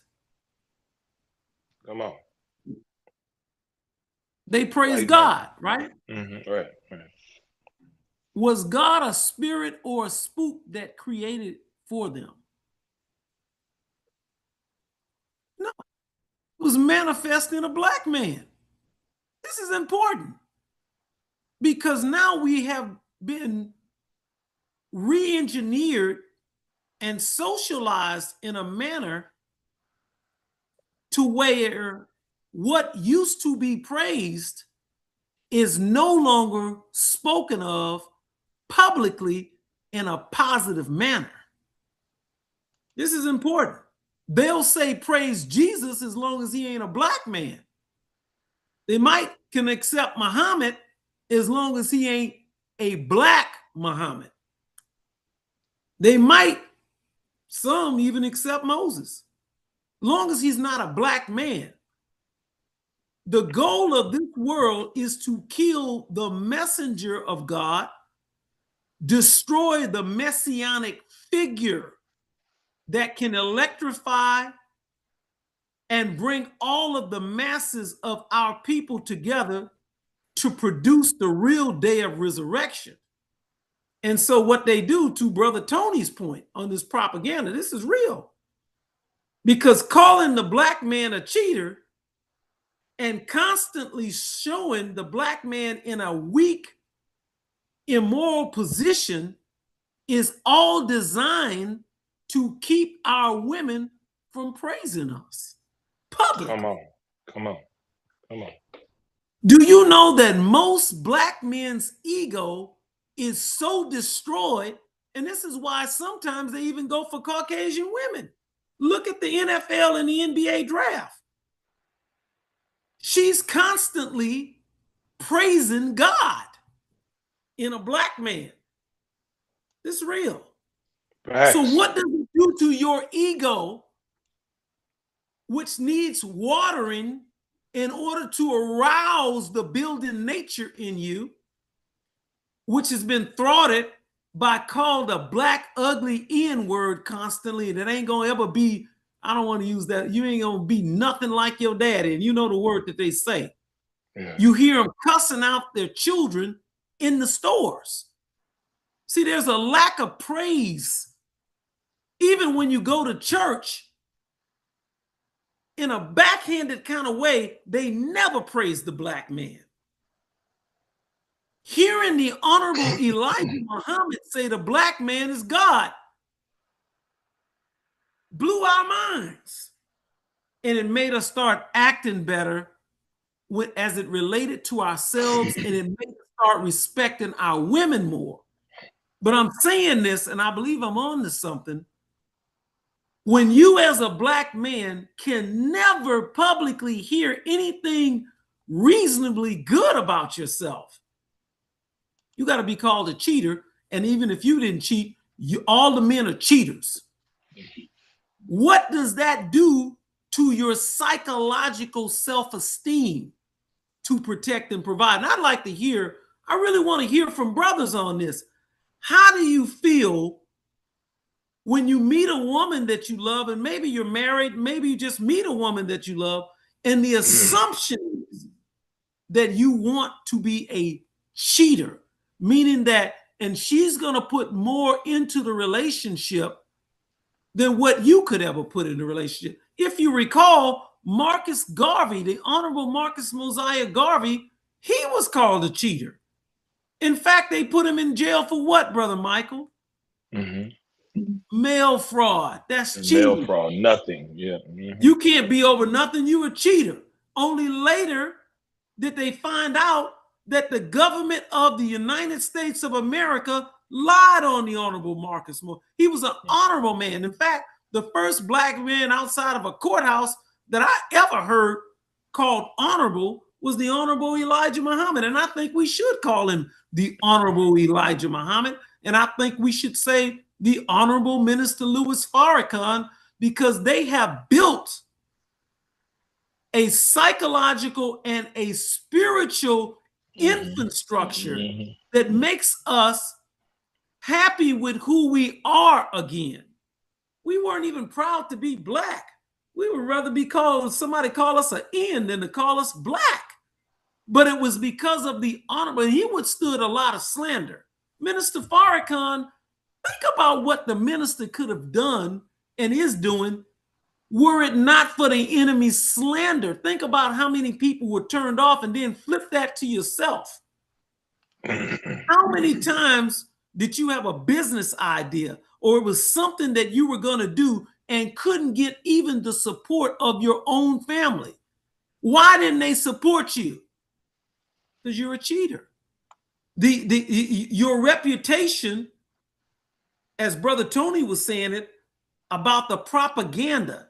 There is no Black man on here that can go anywhere and escape the type of slander that we have to do every day. You got to be watched when you go in the supermarket. You're clean cut and got a suit on, Brother Michael. But when you go in the store, because you are a Black man, see, you're a cheater. A cheater is a thief. He's crook. Right. So this is, I want us to take that in consideration. Yeah. Brother Louis, you hitting on some stuff, but you're waking them up. So I want to get to them while the hands is popping up, brother. Let me start out with we're gonna start out with Brother Jay, and then we're gonna go to brother Mac. You said you were gonna fix soup, or we're gonna eat afterwards. Brother, we can hear you, Brother Louis. Yeah, I got you. Yeah, I got you. Go ahead, brother. Go ahead, Brother Jay. Assalamu alaikum. Wa alaikum salam, brother. Good to hear from you, soldier. Yes, sir. Vice versa. The feeling is mutual. Yes, sir. This is a good loaded topic. I think I got kind of like a little different standpoint and approach on this, right? I think, like Brother Louis said, definitely a lot of propaganda. Right. Definitely. He who controls the media controls the minds of the people.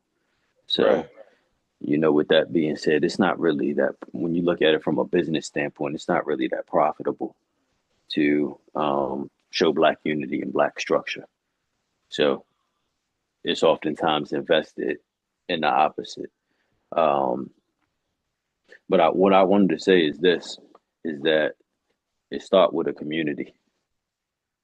Because a community have a certain code of ethics and certain standards you got to live by. So everybody hold each other accountable. Like, this is a community, brotherhood. We must first be brothers. Yes. Right. So you can't come around on the goofy stuff. You understand? Like, this not the call to be talking about how many chicks you met at the bar. That's right.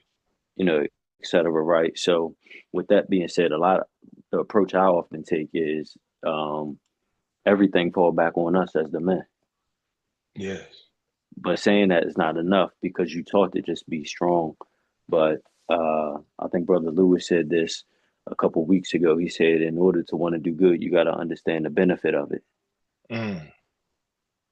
So you have to have something of a higher purpose outside of your flesh, which is often weak for us as men.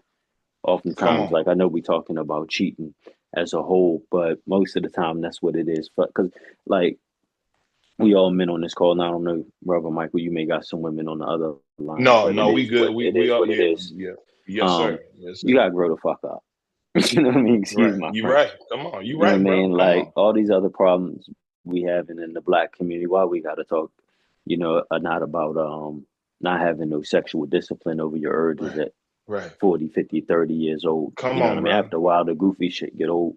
So you gotta be accountable enough as a man to say that, right? And understand, again, we must first be brothers. So when you look at it as a whole, you can't really compartmentalize things like that as a cheater, right? You can't really say, I'm going to tell the truth to Brother Michael, but I'm a lot of my woman. Come on. You know, so that's not real.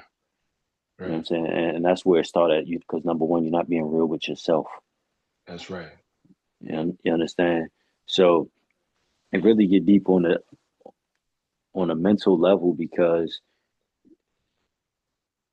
again, the thing that go for the men, go for the women too. Yes. You got bigger fish to fry. If you don't see the problem with you turning around and shaking your ass and the camera every time the camera come on you, so be it. So be it. You got to move past the goofy shit. You know, you got bigger fish to fry. That's right. You know what I'm That's saying? right. You do what you are. That's right. You know, so it's like if you trying to get the business off the ground, but you sitting up here arguing with this person, you know, but why it's not appropriate to, you know, be doing that and carrying herself in that manner, you really wasting your time. You know what I'm saying? And again, all this stuff falls back on us as men, because oftentimes we have a type when we should have a standard. You understand? So you trying to change somebody that's already got their mind made up on how they gonna be. You know what I'm saying? She 40, 50 years old talking about how good she looking, and young niggas like hollering at her because they think she young. There's somebody that got their mind made up of what they find and show interest in. Like you got like, especially as, you know, black men, but as the black community as a whole, we gotta look at what we take pride in. You know, paying $500-$600 to go, you know, sit in the club and smoke with our shades on in a pitch black spot, you know, ash on the floor and just waste time. Yes. Record ourselves like I mean, we all been there, most of us, you know what I mean? But again, it falls back on community, because you have a community of black people that's loving, right? Like I heard something a while ago where this dude said that certain times you can't even operate on a certain level in business if you're not married, because it shows a sign of people not trusting you. Right. Not having anything outside of yourself to live for. You 50, 60 with no kids, with no wife. You know, people kind of start looking at you sideways, like, what's going on with you, for better or for worse?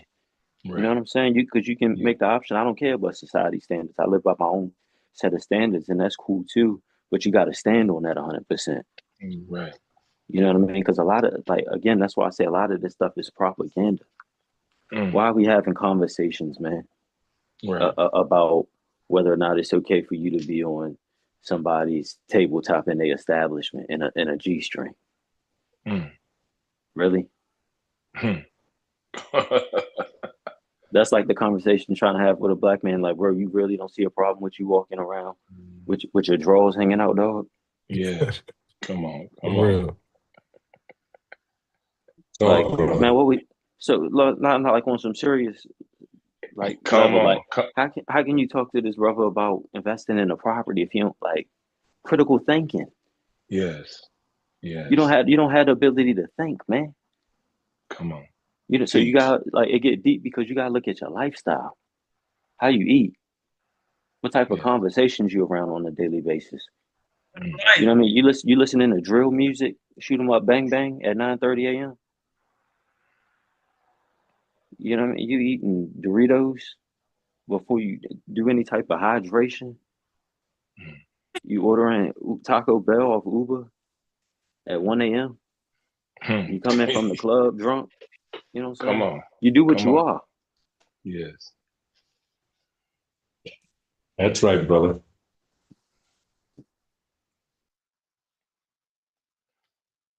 Oh, you dropped the mic, brother Jay? Oh yeah, my fault, bro. Yeah. Brother Jay dropped the mic on it. Hey, bro, drop the mic. I said, damn. Go ahead, brother. Yeah, that's what I'm talking about, brother. Drop the mic. Brother Carl. On a serious level though, man, you know, again, I don't know where everybody at. It's on the East Coast, it's 9:50, almost 10 o'clock. It takes a certain type of man, you know, to dedicate his time to something like this, because self-development is never ending. Yes. You know, it's something you got to wake up every day. That's because, okay, and this is the last thing I'm gonna say, is oftentimes when we say cheating, lust, all these things, right? But we always say this, oh, that's the devil, you know, the demons, right? What is the devil? What is the demon? You know, week after week we talk about mystery gods. If there's a mystery God, or if people believe in a mystery God, they believe in mystery demon or mystery devil. Right. As a man, you gotta be smart enough to know that the devil and demons are your negative thoughts. Yes. Yes. Yes. Everybody talk. face them. If you're an Yes. executive Yes. making 300,000, or if you a janitor at the church sweeping up for 20,000, you probably gonna have the same thoughts when you see the woman in a tight dress. Same thought. But the difference is that you can act on the thoughts. Sweet. You know, because like us as men, we got to understand that we oftentimes create our heaven or hell. Like you knew how the woman was before you married her, dog. You know what I mean? Project Pat, man, come on, man. Mike, I know you listen to music. Don't save her. She don't want to be saved. Don't save her. She don't want to be saved. Yeah, go ahead, but on a deeper level, many of us as Black men, we look for so much external validation.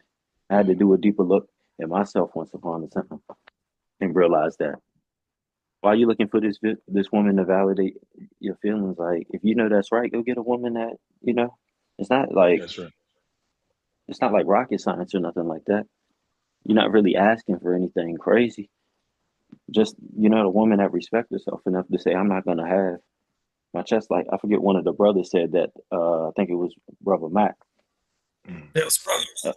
Yeah, but you know, if you really love that man, why would you want to put him in a situation, especially like now in real time, where everybody walk around with a pocket rocket on them and ready to let it pop at any reason for any time, just off of how you dress. It could get like that. Right.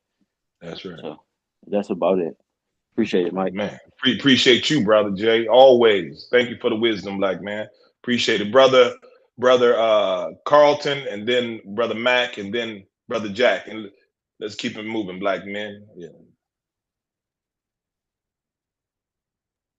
Oh, sorry about that. I was getting on because I heard with the last brother before, he was saying something about how, you know, when we do certain things, people always assume that, you know, when we do it as Black men, that it's some kind of scam or some kind of swindle. And I just want to share your experience I had with you all when I was trying to help out a family member. That happened. You know what I mean? This is the way they looked at me. They knew that I come from the Nation of Islam, and I'm not active, but I've always practiced, being a Muslim. So they know me for this. But one of my cousins, I saw that he had, gotten a woman pregnant, right? And he was staying home with my auntie. And I was like, I had some things going on where I bought me a new home, and I had this apartment that I was still renting out because still was in the lease, right? So I said, and I also had another car. I had 3 cars. I had another car that I needed to get a payment on. I need somebody to pay because I was paying for 3 cars. I was like, well, I got 3 cars. I only can ride one, and I like this other one because it's pretty, and this other one I'm driving every day. So I'm gonna get rid of this. I want to sell this third car. Anyway, I was like, okay. I saw my cousin, and I saw him with the child, and I saw him staying with my auntie, and I said, well, hey, look, man, I talked to him for a minute. I see where his head was, and he was telling me. He ran it down to me. He made me feel like he was trustworthy. And I said, okay, look, man, I got some transportation that I can get for you. I'm gonna let you, buy my car. I said, what you can do is once you get your taxes back or something like that, you can go ahead and pay me for the whole car. I said, but I'm gonna give you the car now, and you can make payments on it, and I'll keep it in my name. I was crazy, wasn't it? It was crazy. I'm keeping it in my name because you can't get it in your name. He was on probation. He had a license, and it had all kinds of crazy stuff going on, right? He had been in jail. Anyway, he had his baby. I gave him the car, and I said, hey, look, I got this apartment. I'm moving out. I'm going to move in this house.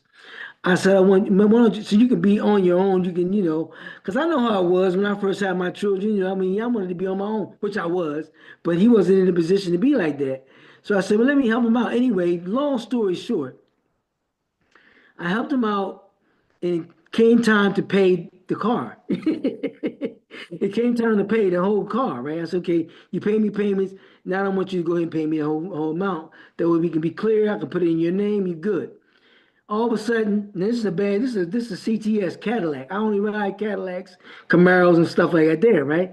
I gave him a CTS Cadillac, 2008, beautiful car. I love the car, right? And I gave him the car, and all of a sudden, he started saying that the car, something was wrong with the car, blah, blah, blah, all this stuff. So I'm like, wait a minute, man. You rode the car almost a year. And I said, the car was fine. You was telling everybody about how I helped you out and everything else. Next thing you know, now you're telling me that the car is not good. You don't want to pay for it. This is what happened, right? My cousin. And anyway, he said, this is what he said that really, really, really got to me. And you just got to pray, you know what I mean, to Allah when these things happen and keep it moving. But he said to me that one of my aunties told me that you were scamming me. Okay? Now I know his family because that's my family. He ain't got but one auntie. He ain't got but one auntie. I'm like, okay, what auntie is this? So I'm like, bro, we went into the whole thing, and all of a sudden it got gangster, and he come from the streets like that, so he wanted to get gas. I could hurt him, you know what I'm saying? But this is a car and some money. I can't do that to my cousin. It's not worth that. You know what I mean? So I said, look, you do what you got to do. I said, but I'm going to have to, get this car out of my name. You know what I mean? So whatever I can do to get this car out of my name, blah, blah, blah. Anyway, long story short, this is what happened. You know what I mean? It turned around as if, here I am, a black man who they know, for the most part, has never been to jail, has never done anything wrong to anybody in the family. I've always tried to help. And here he is going to turn around and say that I'm scamming him after I gave him a car, an apartment, and everything that he could do to move on in life. Right. And I even was thinking about, hey, look, because I do real estate. Hey, I'm gonna get this brother. I'm gonna get my cousin a house so he can rent it from me and he can rent with the option to buy. I do this for other people. Why not do it for your family members? I was thinking that way, and all of a sudden, all this happens. You know what I mean? I'm saying all that to say is that this is the condition of the mind that we're in when it comes to what we are portrayed as, even if we do the good thing. Yes. Even if Bill Cosby did the good show, you know what I'm saying? Even if I think that if Jay-Z is $1 billion, worth $1 billion, he got a few people down the trough that's worth $10 million at least. Right. So he doesn't mean $10 million there. If people want to try to put a bad name on him, you know what I mean? If they could, they would, right? But the man is smart right now. He's smart right now. He's smart. If Yeah, they he is could, smart. they would put a bad name on Michael Jordan. They was trying to get at Michael Jordan when it came to this NASCAR thing. They was trying to get at the brother. The brother ain't did nothing. Like you say, he ain't said nothing wrong. So we are at study attack on every front. And this is why I'm with you, brothers, because I know we're not perfect as Muslims. Right. But we're the most perfect state that a black man could be in. Okay, we're the most perfect state, and I've been done certain kinds of ways by my brothers in the mosque, but we are still, with all of that, in my belief, in a perfect state because of the knowledge, wisdom, and understanding that we have. You know what I mean? We're not there yet. We have to make the message to the black man flesh. Okay, Yes.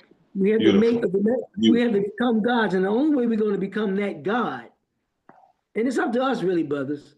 We, the Muslims in the Nation of Islam, specifically the ones that believe in the teachings of the Elijah Muhammad, we are the ones that are going to have to carry this whole thing because we have the brotherhood. We have the ethics for it. We have the mind for it. We are sitting right here, like one brother was saying, well, we could be doing something else. I mean, I could be watching, Spartacus. That's one of my favorite shows, right? I could be watching Spartacus, but I got to be with my brothers here.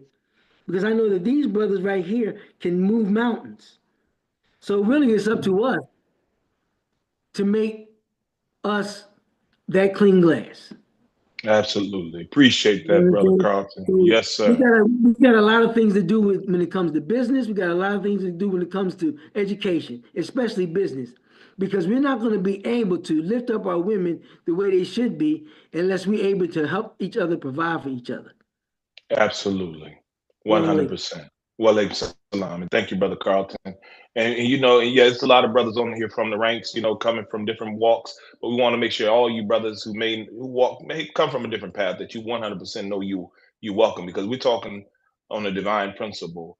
Brother Mac, back at you, sir. Yes, sir, brother. You know, thoughts keep coming to me as I'm listening to you Yes. brothers talk. And Yes. again, I appreciate you, brother Tony, for inviting me.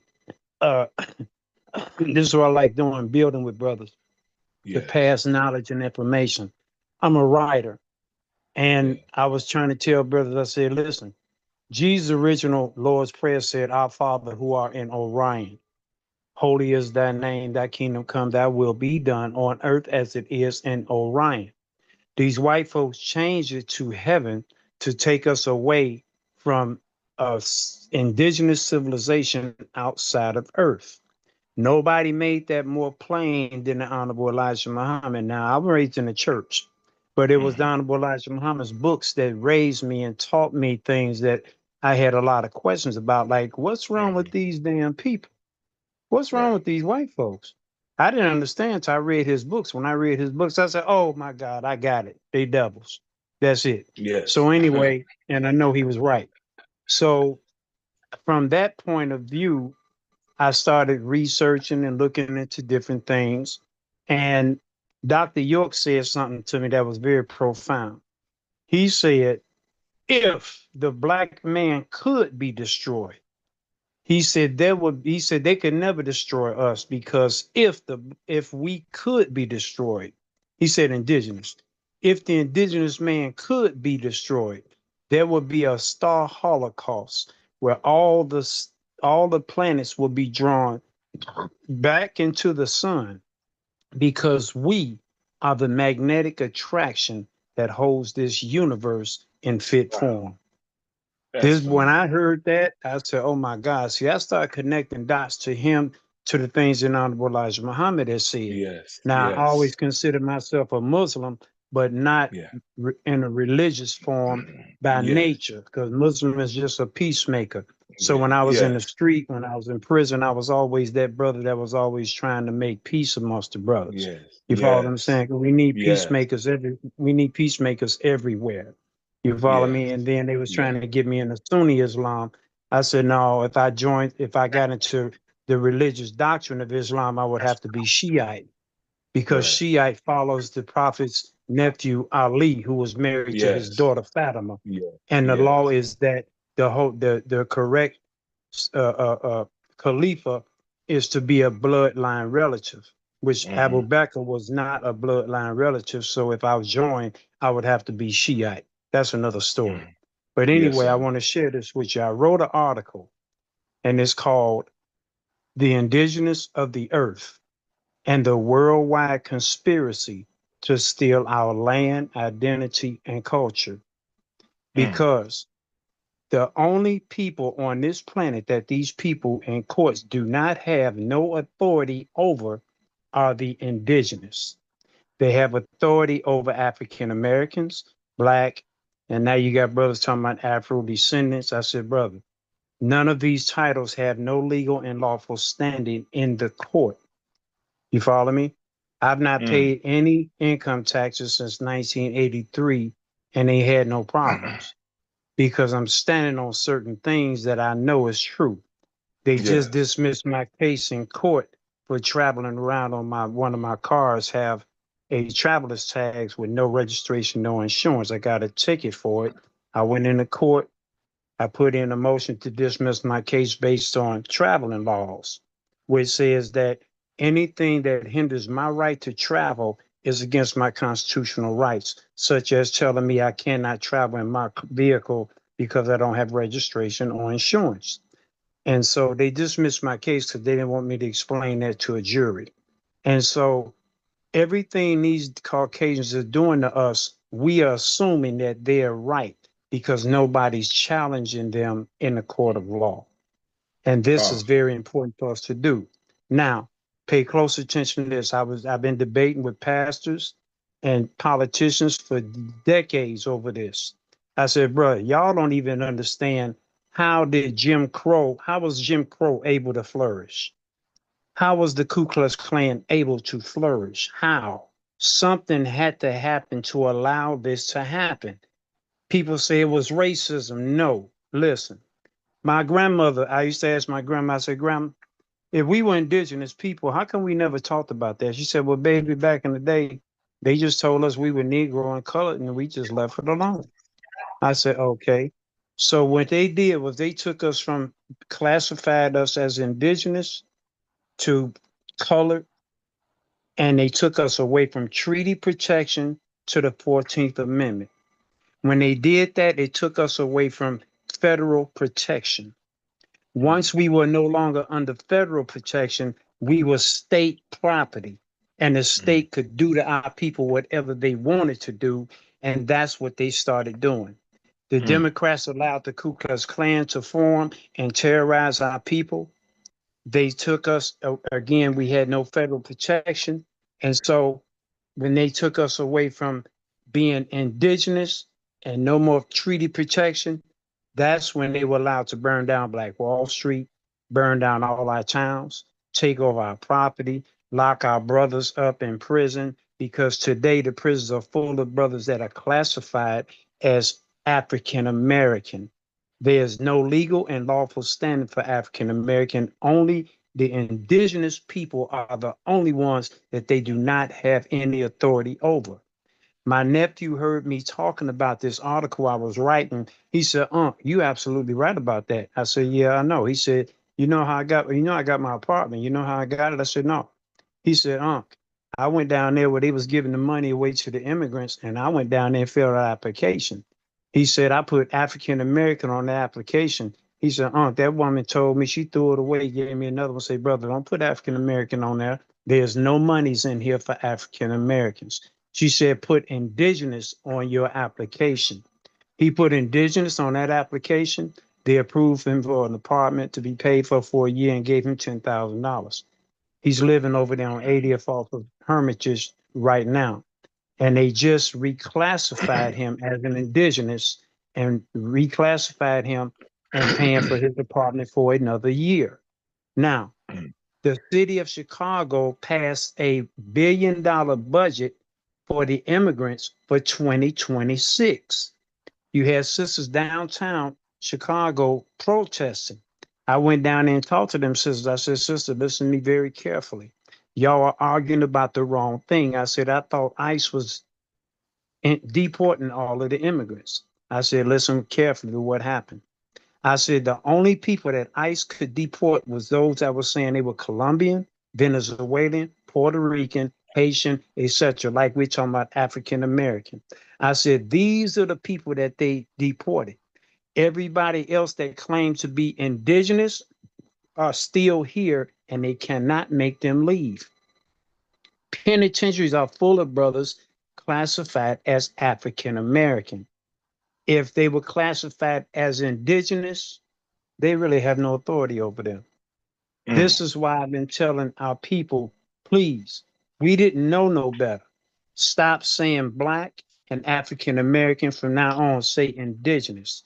Tell our young sisters who are having children, make sure that you tell them, put indigenous on my baby's birth certificate. If they don't, they're going to continue to put African American on there, which has no legal and lawful standing and no court of law in this country.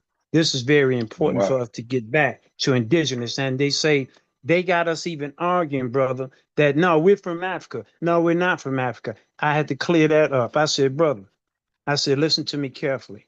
We are all Africans because this was all one landmass at one time. You must remember that. So when it was one landmass, we was all over the land. So when the continental drift took place and the Europeans set sail, they found us on each one of these continents because we were already here. That's why it's important, right?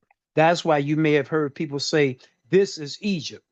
because when this was all one landmass, the Mississippi River and the Nile River was connected. It runs in the same direction. That's why they say that at the bottom of the Grand Canyon, they don't want us down there because that's where you'll find the Valley of the Kings and all of the Egyptian monuments at the bottom of the Grand Canyon.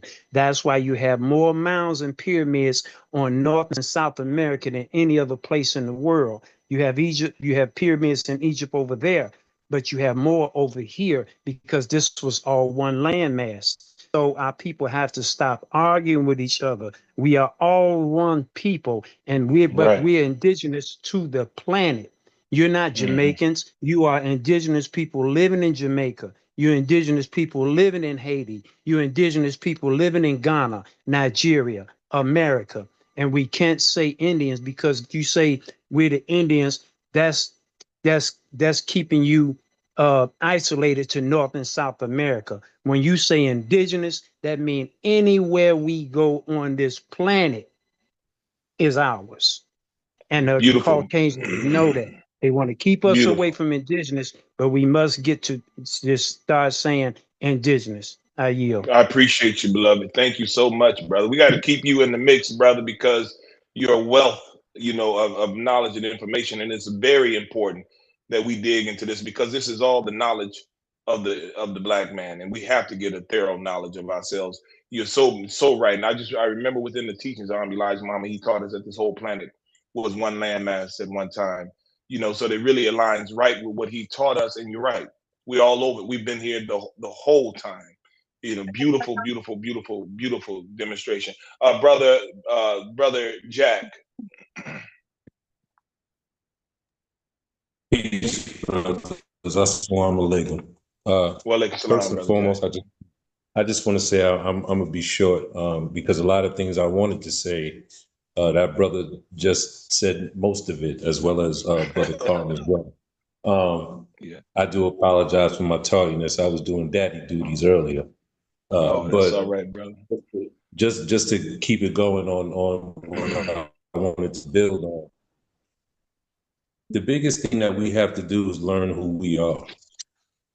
Like this brother was saying, if here it is that if we stop trying to fit in to this society, again, I look at P. Diddy, Bill Cosby, even Michael Jordan, as we was talking about. Their problem is that they're trying to fit into this cycle, into this way of life, instead of standing on who they truly are. And again, when you do that, it becomes a problem. And if you also notice that all of these men who are this successful, even including Jay-Z, they won't let them leave with it. They won't let them pass it down to someone else. It seems like when they die, they find a way to take it back. So let's stop trying to acclimate and be part of what's going on, and let's separate and show who we truly are, be the examples for the people that they need. Also, one of the last things I was going to say is exactly what that brother was saying, but I tie myself back into the Moorish American type of situation. This landmass here, all the way from Canada, all the way down to South America, including the actual Hawaiian Islands, was all Moorish area. Black men that look like you and I, kings. Right. We were the ones for the Treaty of Peace. I believe it was in 1812. I might be wrong about the year, but look it up, the Treaty of Peace. That's how these 13 colonies was even created, because the Moorish Empire is the one who gave the land to this so-called America, this corporation that they created in order for it to even exist. So we just need to stand on business of who we are and stop trying to acclimate ourselves into their society. Because if you notice, even with P. Diddy, it was all fine and dandy while he was doing what he was doing. But as soon as they wanted to hold him accountable for something, they used all those crimes that them white boys do all of the time. And all of a sudden now it wasn't good enough for him to get away with it. So I land my plane with that. And I'm thankful again for y'all having this space. And I'm looking forward to being a part of this. Man, we so appreciate you, brother. Appreciate every brother on the call. Thank you so much, Brother Jack. Just as a refresh button, appreciate every one of you brothers and what you have to share, because what you're sharing is like putting it in a pot. We putting it in a divine pot, and we stirring it up, and we can all come get a drink from it from the various perspectives, and it's making us all strong, brother. And this is what has to happen with the black man. We have to put our mind together in a respectful and loving way, and that's what I love about this process. And I'm so grateful to Allah for allowing us to be able to come here. I try to make sure keep it as open as possible, because we want you to be expressive as you possibly can be, because we've been controlled in the society, and our voices have been taken from us for so long, brother, that the black man is pent up, but we have to continuously build like this. We are moving towards some actions. There's a lot of positive things going on, brother, as behind the scenes, and I'm excited about the things that are going on, and some of the things that we're moving forward on, some of which I'm not going to share right on this call, because, we don't need the enemy knowing everything we're doing, but definitely be encouraged, that's what we're doing. And I also want to encourage you, brothers, to invite other brothers to join the conversation, brothers of like mind. Brother Jay said something that was really important, and that is, if they ain't really with it, we don't want to be wasting no energy on people that ain't with it. He said it differently, but I'm gonna say it like that, and I think I'm lining up with what my brother was saying. If they on something else, if they ain't lining up on trying to beat what it is, they know what it is. If they want to do it, let's get with it then. And that's what I'm saying with any brothers. You know what it is. This ain't no click. We ain't on no click business over here. We're dealing with a principle, and that principle is a divine principle that goes to the origin of our existence. Brothers talking about the indigenous. What was the code of conduct amongst the indigenous black man? It was brotherhood. It was brotherhood. They were brothers. As we wasn't building pyramids, and we wasn't building universities. We wasn't creating music and all the things that we were doing, every procedure. You talk about the molds. I was thinking about when the brothers took over Spain and what they did to Spain. We didn't do that without unity. We did that because we were unified. And every other accomplishment that we have made throughout the annals of time was because we were brothers. And I got a piece that I call it, God is the supreme brother. There's no brother greater and more supreme than Allah. And if you look at how he's a brother, the Quran will put it like this. He said he made the heavens and the earth subservient to you. That's a brother. He made the sun, moon, and the star. All of it is subservient to you and I. So if we follow that principle as brothers in how we conduct ourselves with one another, then we're bound to be successful, because the question that we put about the nature of the black man is evident. The nature of the black man is God. And let me tell you something, brother. I'm driving this, and I've been saying it over a few programs emphatically, and I'm going to continue to say it emphatically and continue to drive it repetitively in the very tone and the very way that we're talking. Brother Tony quoted, Brother Lewis quoted, and I made a comment about the repetitive nature of words and the things that we're saying. Well, we have to constantly, repetitively, continuously mention and point this out, that the black man is God, that we are God, and that is not an encouragement alone. That's not to emotionally inflate us. That is an actual divine fact. And every time we hear it, every time we say it, we are affirming our own identity and reality. Every brother has a gift. I was talking to somebody today about the Michael Jackson movie. There's always an attack. When the enemy allow anything to hit the big screen. So they're gonna, as brother Lewis pointed out about Joe Jackson. I haven't got a chance to go see it, but I know the history of Joe Jackson, because the brother had a heavy hand. He had a heavy hand because he was a black man coming up out of slavery who did not have all of the techniques and the methodologies to how to rear a child in the best way. He did the best he could with what he had. The mistakes he made were natural mistakes based on his condition and his mental psyche. But one thing that they do not want us to make the connection with, and this is something we have to make the connection. He made a God.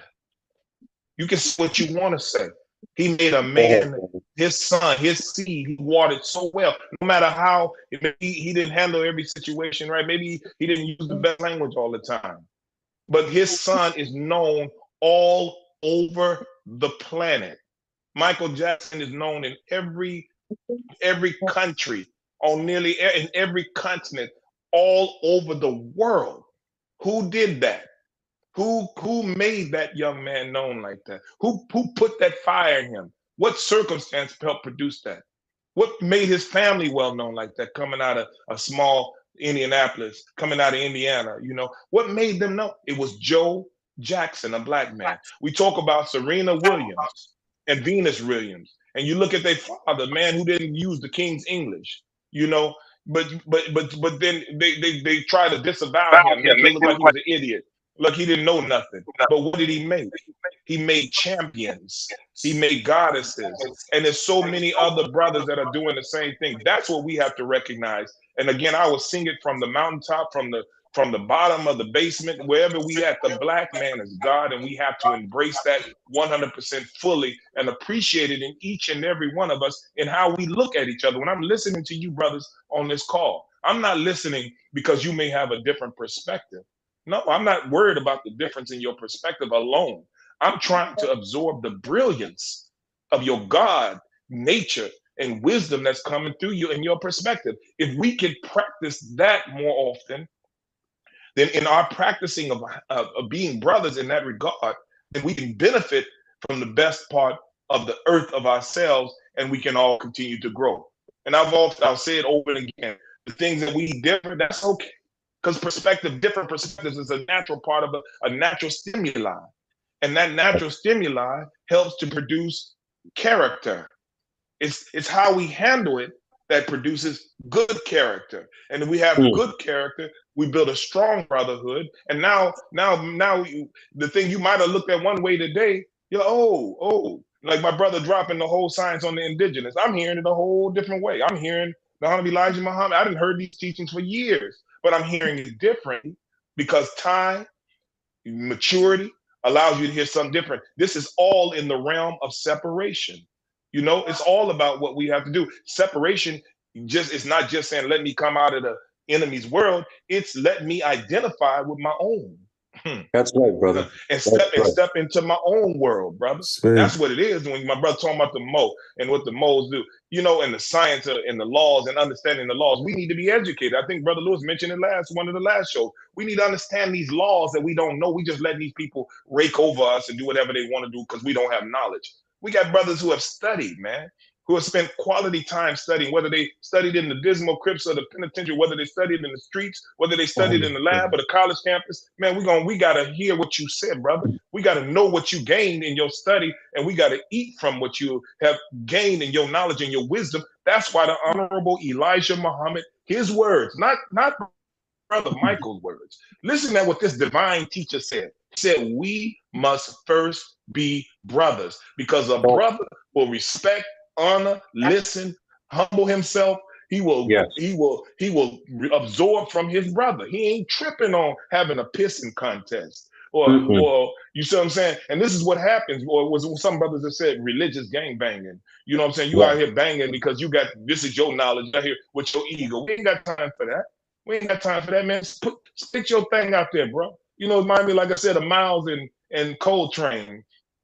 They was asking Miles, and I'm gonna quote it perfectly, but he says, why you let him just go play like, because Coltrane be in there playing it out. He just be in there holding, you know, it'd be Miles set, but Coltrane be in there playing it up, you know, he just going at it. He said, why you let him do that? He said he got something to say. I'm letting him work out his thing. You know, Miles understood and had wisdom enough to see the gift in his brother, and he wasn't threatened by the gift in his brother, so he helped to facilitate the gift in his brother. Are you processing what we're saying, brother? This is what the enemy doesn't want. He don't want us to be in love. That's why we take on a little subject like this. The subject is just a entry pathway, if you will.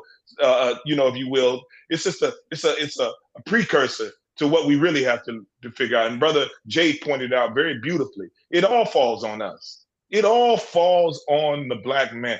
We can't say we God in one breath and not take full and complete responsibility as a God in another breath.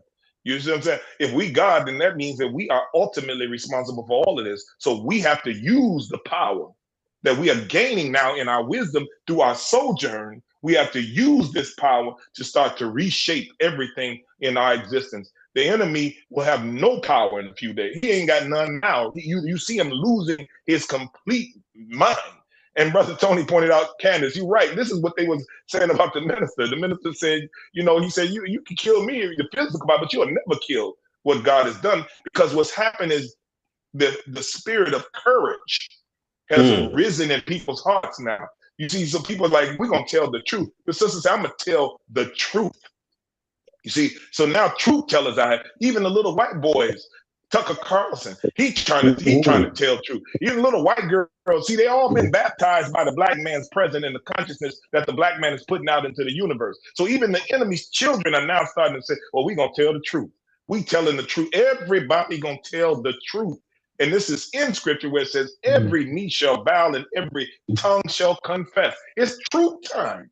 And it's truth, as Jesus said, that will make us free.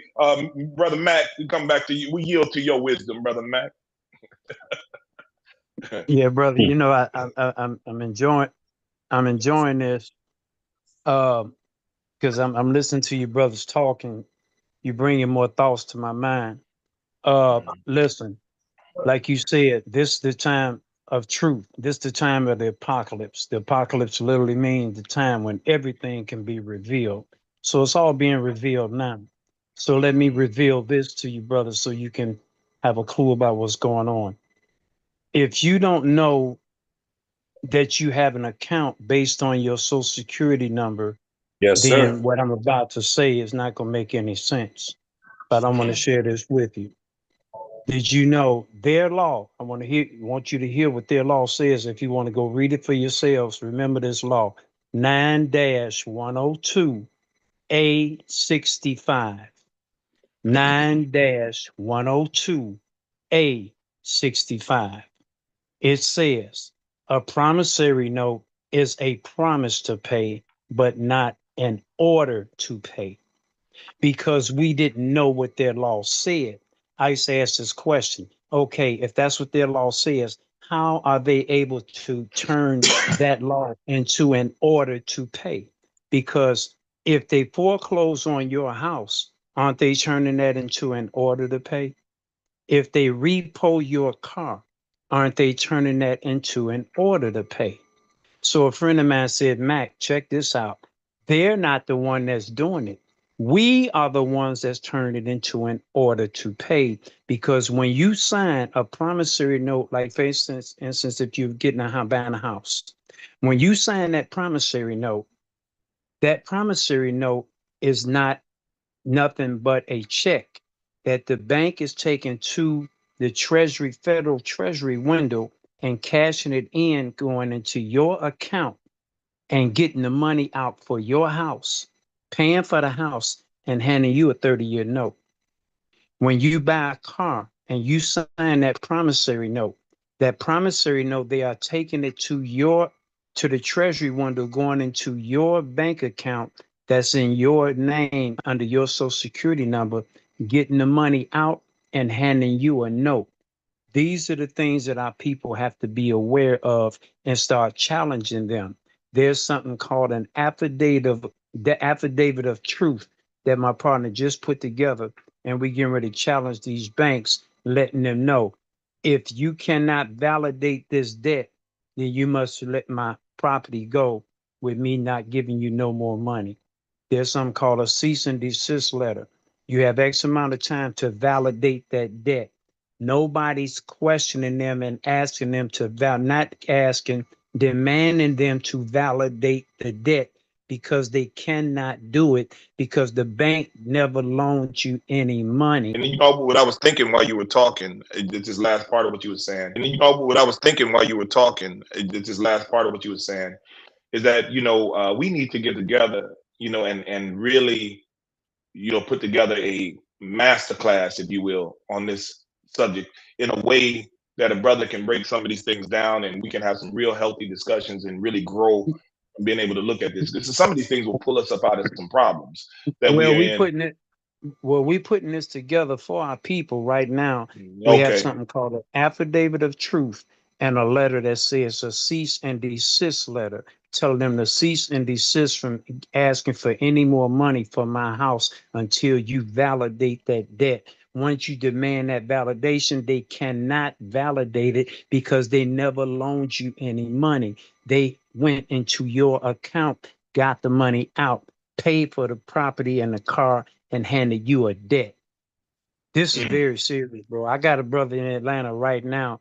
They just relinquished his house because they couldn't validate the debt. So we working together to put this together for our people, but it's going to take you some gonna take a little backbone to do this, because we're not telling you don't pay the note, but keep the money just so you feel comfortable. Because if anything go wrong, you got the money to pay your notes, but you're not gonna have to pay no note, because they're gonna threaten you. Oh, we'll foreclose on your house. You got to stand on what you know.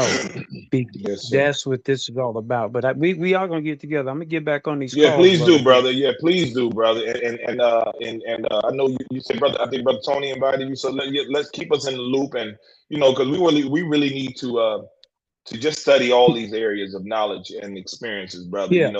So that we can benefit from them. So and you're gonna say something else because we're gonna get ready to close out. But I just want you. Yeah, I'm gonna send Tony some of these videos. A partner of mine down in Atlanta, and he's slamming them. This brother, I love that brother. I had him laughing. I said, bro, we gotta get you a bodyguard.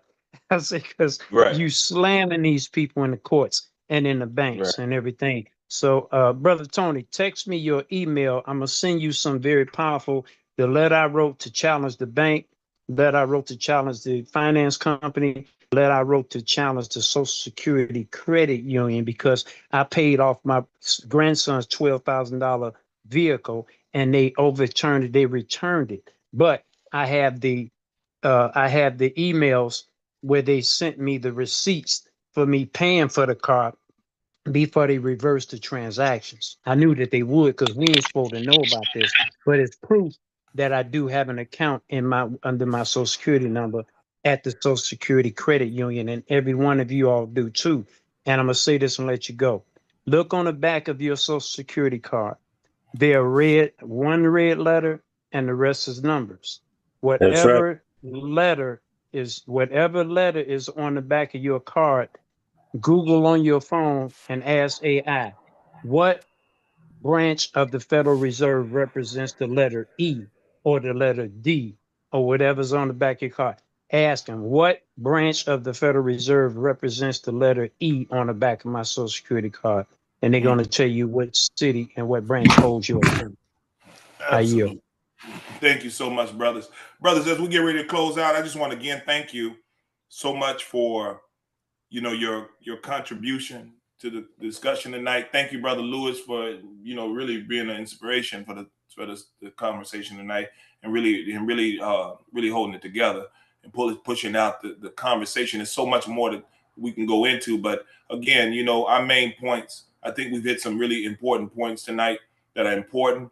We're building a brotherhood, and I appreciate it. I really appreciate it, man. This is like one of the most amazing things that's happening in my life, just to see this happening. I've been a part of the brotherhood in the ranks for many, over 3 decades of my life, longer really than I've been alive, for the most part, over more than half of my life, I should say. And these principles are important.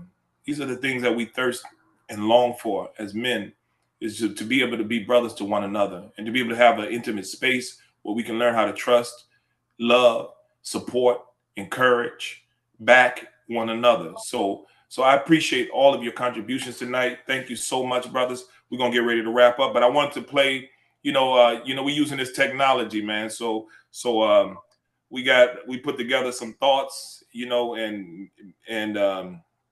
and Allah blessed us and encouraged, kind of inspired us with some of the thoughts and some of the things that we have been discussing. But we have our theme track, and I wanted to just play the theme track. Some of you heard it at the beginning of the call. I'm gonna play it as we close out.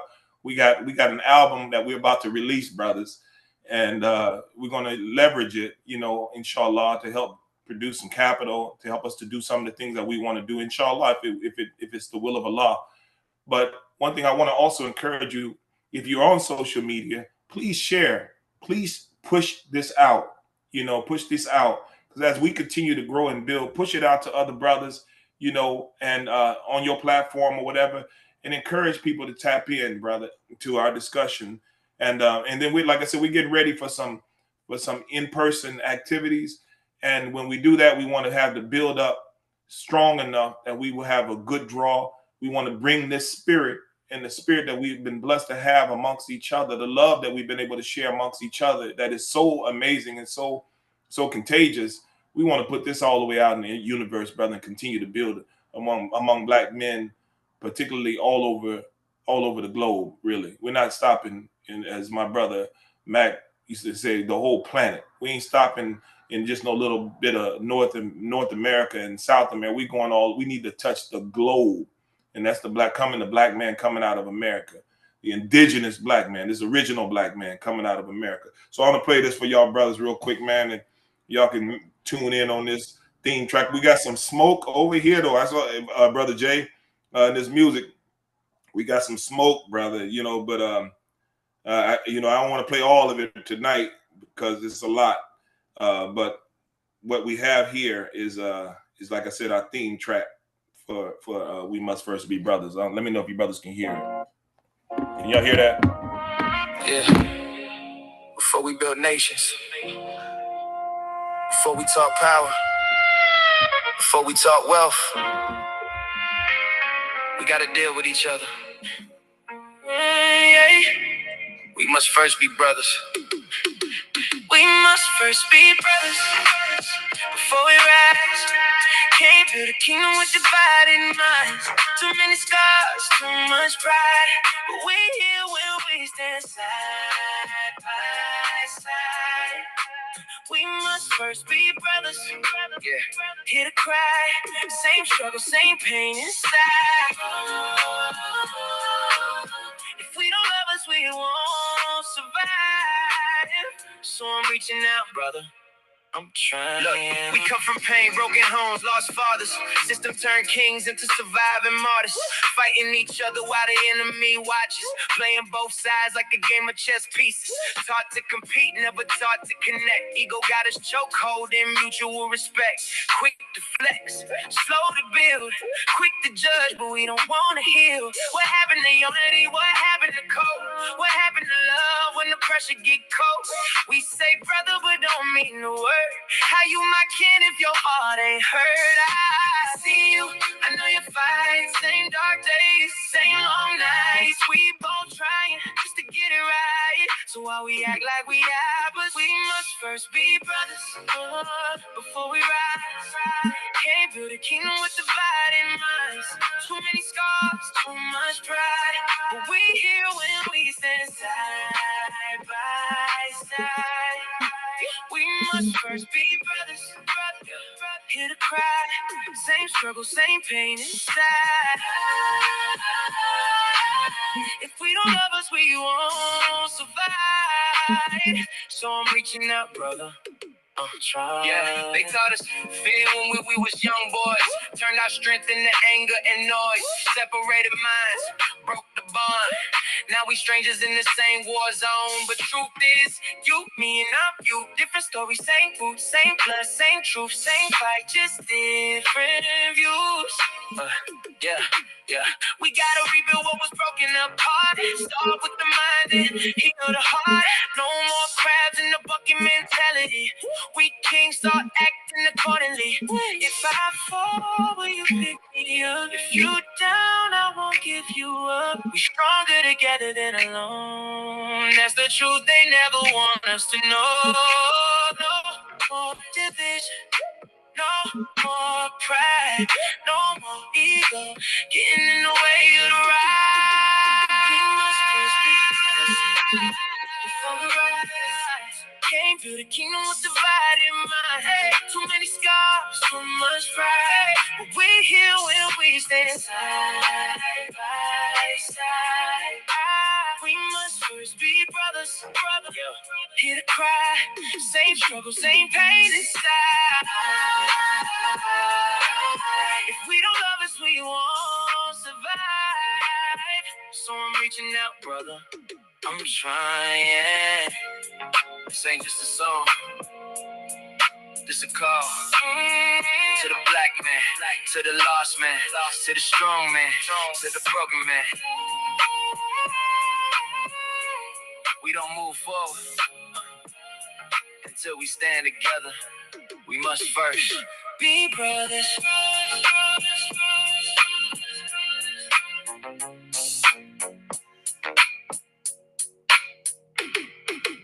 We must first all love, be brothers. All love, black men. I like that. That's a good one right there. Huh? That's a real banger, ain't it? Hey, that is real. That's real, brother. Thank you. Thank you, brothers, man. And yeah, we're gonna be putting that out there in a minute, man. That's definitely our theme, brother, and that's our soundtrack. One of our soundtrack pieces, brother, is that we be brothers, man. You know, period, black man, and harmonize in every way we can. We gotta lock arms. I say to hell with anything that interfere with that. We go to war with anything to stop us from being brothers, man. So much love to you, brothers. Thank you for tuning in Yes. tonight. And look forward to our next program, and look forward to building and even throughout the week. Let's hit each other up. I hear brothers already networking. Make sure you network with each other. Some of you brothers are doing major things already. You know, connect with each other and let's build, man. You know, we may not all have to build in the same, because some of us may have more like minds or like projects or whatever, but let's connect, man, and let's see how we can forge a way. And then let's contribute, and let's make sure we also know what some of us are doing. We want to hold a program where we kind of talk about what some brothers are doing, that we get to know what you're doing. And if there's ways that we can be supportive and encourage support, let's do that. We got to be about real actions, Brother Jay. As Brother Jay would always say, we got to be about them action steps, you know, practical action steps. And it's something as simple as, what are you doing, brother? Can I support you? That's right. That don't require a lot. That just require a simple gaining of knowledge and a simple effort to support one another. So I thank you, brothers. You know, yeah, we'll get to the point, brother, in a minute where we're up to ante on the days. I see some brothers saying that, definitely. But thank you again, brothers. May the Most High bless each and every one of you. Peace. Peace, brother. Peace, brothers. Assalamu alaikum. Peace. Yeah. Before we build nations, before we talk power, before we talk wealth, we got to deal with each other. We must first be brothers. We must first be brothers before we ride.